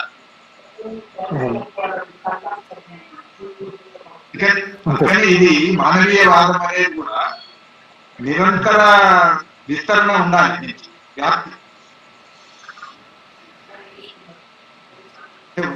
మనకు ఒక ప్రమేయం ఉంది అంటే కొన్ని విలువలు ఎప్పటికీ ఉంటాయి, కొన్ని విలువలు ఎక్కడో ఉంటాయి అనే అభిప్రాయం ఒకటి ఈ కొందరికి కొన్ని సందర్భాల్లో కొన్ని సమయాల్లో ఉంది. మానవీయ దృక్పథం అనేది ఎప్పటికీ ఉంటుంది. ఈ మానవీయ దృక్పథం అనేది వీటిలో ఉంటుంది కదా. ఇప్పుడు ఉందనుకోండి, బౌద్ధ దృక్పథంలో ఉన్న మానవుడు, ఇప్పుడు ఉన్న మానవుడు, ఈ సాంకేతిక యుగంలో ఉన్న మానవుడు, వీళ్ళందరూ ఏంటిది? వీళ్ళంతా మానవీయ దృక్పథంతో ఉన్నట్ట లేనట్ట? సాంకేతికత వచ్చిన తర్వాత పొందుతున్న దుఃఖం ఈ మానవీయత అర్థం చేసుకుంటుందా లేదా? సంబంధాలు చెడిపోయినాయి అనుకోండి, బంధాలన్నీ చెడిపోయినాయి, సంబంధాలు అన్ని యంత్రాలకు బానిసలు అయినాము అన్ని రాసుకున్నాం మనం అందరం కవిత్వం. ఈ మానవీయత అనేది ఇంతకుముందు ఉంది కదా. ఈ యంత్రం ఇంతకుముందు లేదు. ఈ యంత్రం అప్పుడు లేనప్పుడు రాసింటే మానవీయత అయితే, ఇప్పుడు రాసేది మానవీయత కాకుండా పోతుంది. మానవీయత అనేది ఎప్పుడు ఆ కాలానికి సంబంధించిన సూత్రాలని, ధర్మాల్ని, స్పందనల్ని పట్టుకోగలగాలి. అంతే కదా. ఒక యంత్రం వచ్చిన తర్వాత, సాంకేతిక పరికరాలు వచ్చినాక భార్యాభర్తల మధ్యన సంబంధాలు చెడిపోయినాయి రాస్తున్నాం మనం, చూస్తున్నాం మనం, రాస్తున్నాం. మానవీయతే కదా. ఒకనాడున్న మానవీయతలో రాజు కోపం వస్తే దాంట్లో అదేనట కదా. ఇప్పుడు కాళిదాసు మేఘ సందేశంలో రాజుకు కుబేరుడు అనేటువంటి రాజు కోపం వచ్చి ఈ ఉద్యోగిని, ముఖ్యంగా ఈ రామగిరికి వెళ్ళేటటువంటి భర్తను పంపిస్తారు, శిక్ష వేసి పంపిస్తారు. నువ్వు 1 ఏడాది ప్రవాసంలో ఉండు, దేశ బహిష్కరణ. అప్పుడు ఆ ఏడాదిలో సంవత్సర కాలం పాటు నేను అనుభవించిన వేదన మేఘ సందేశం. అప్పుడైతేనేమో ప్రభువు శాసించాడు కనుక వెళ్ళాడు. ఇప్పుడు ఎవరు శాసించకుండానే యంత్రం వస్తే ఇద్దరు దూరం చేస్తారు. ఇది మానవీయత కాదా? అందుకని మానవీయత, మానవత అనేది కూడా కాలానుగుణంగా మారుతూ ఉంటుంది. మానవీయత అదే కదా. మానవ భావోద్వేగాలన్నింటినీ, మానవ స్పందనలన్నింటినీ కూడా కవిత్వంలో తీసుకురావడమే మానవీయత.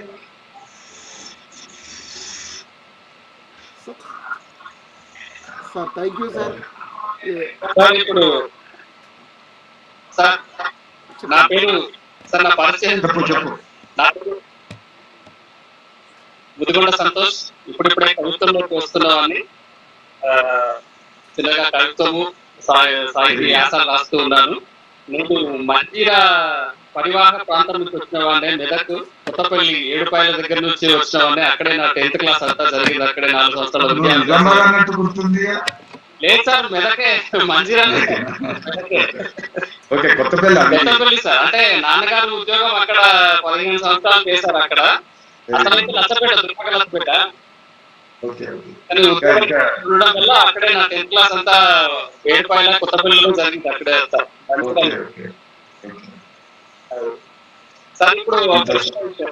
ఇప్పుడు ఏ దృక్పథమైనా కూడా చివరికి మన అంతిమ లక్ష్యము మానవతా దృక్పథమే కదా. ఏ దృక్పథానికి, ఏ వాదమైనా, స్త్రీవాదమైనా, బహుజన వాదమైనా, ఇంకేదైనా కూడా చివరి అంతిమ లక్ష్యం మాత్రం మానవతా దృక్పథానికే వస్తుంది కదా.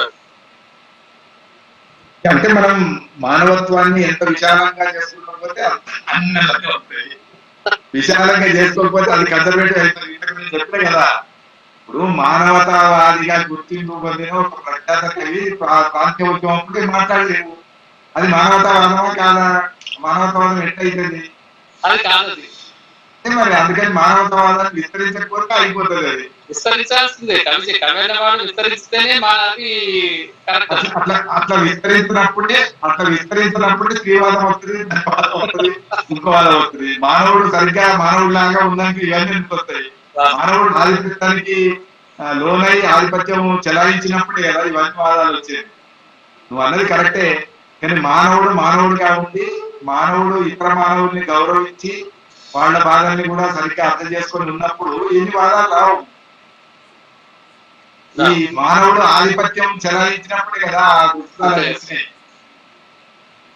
మానవుడు ఒక అగ్రవర్ణమైనప్పుడు, మానవుడు ఒక పురుషుడైనప్పుడు, మానవుడు ఒక మెజారిటీ మతస్థుడైనప్పుడు, మానవుడు ఒక ఆధిపత్య ప్రాంతమైనప్పుడు ఇవన్నీ వాదాలు వస్తాయి. మరి మానవతావాది విస్తరించుకుంటూ పోతే ఇంత దూరం రాకపోవడం. మానవతావాది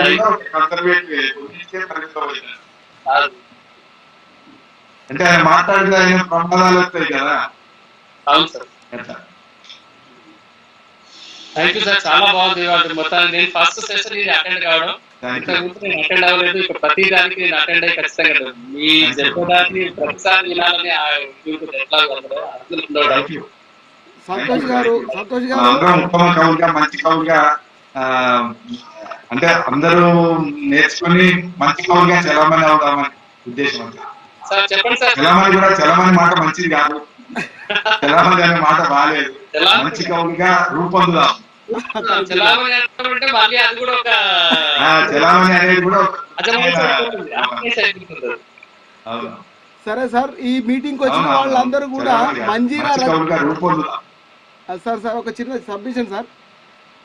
ఈ మీటింగ్ లో ఉన్న మిత్రులందరూ కూడా ఫేస్బుక్ లో నేను ఫ్రెండ్ రిక్వెస్ట్ పెడతాను, లేదంటే మీరైనా సరే మంజీరా రచయితల సంఘం అనేది ఒక మన ఫేస్బుక్ గ్రూప్ ఉంది ఫేస్బుక్ లో, దానికి ఫ్రెండ్ రిక్వెస్ట్ పెట్టండి. అట్లానే వాట్సాప్ లింక్ కూడా నేను పంపిస్తాను, మీరే జాయిన్ కావచ్చు. తర్వాత ట్విట్టర్లో కూడా మన అకౌంట్ ఉంది, ఎప్పటికప్పుడు అప్డేట్ అయిదాం. అట్లే మంజీరా రచయితల సంఘం మరసం 1986 ఇంగ్లీష్లో, తెలుగులో ఆ ఛానల్ కూడా సబ్స్క్రైబ్ చేసుకుంటే ఎప్పటికప్పుడు వచ్చేటువంటి అప్డేట్స్ మీరు తొందరగా స్వీకరించవచ్చు. సాంకేతికంగా మరి అందుబాటులో లేని వాళ్ళు ఎవరైనా సరే, అందుబాటులో లేనటువంటి వాళ్ళందరూ కూడా తర్వాత అయినా వీక్షించడానికి ఉపయోగపడే విధంగా మనం అందులో ఇవన్నీ కూడా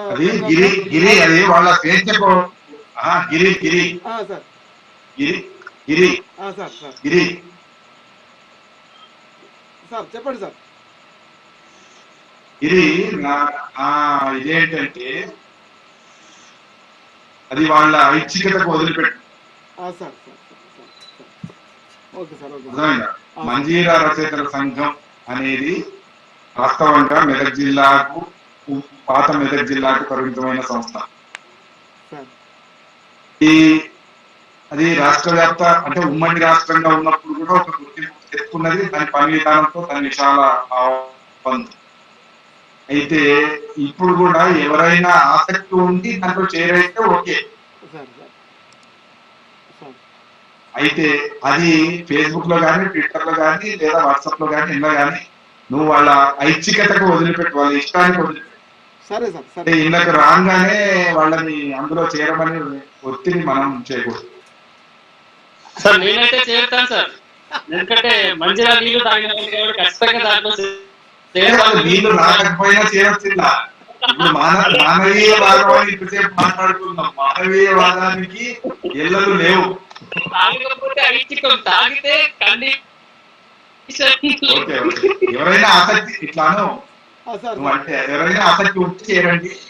okay sir okay sir thank you sir. మొత్తం మీద అయితే చాలా అద్భుతంగా ఒక 5 నిమిషంలో వాళ్ళ ఇష్టం.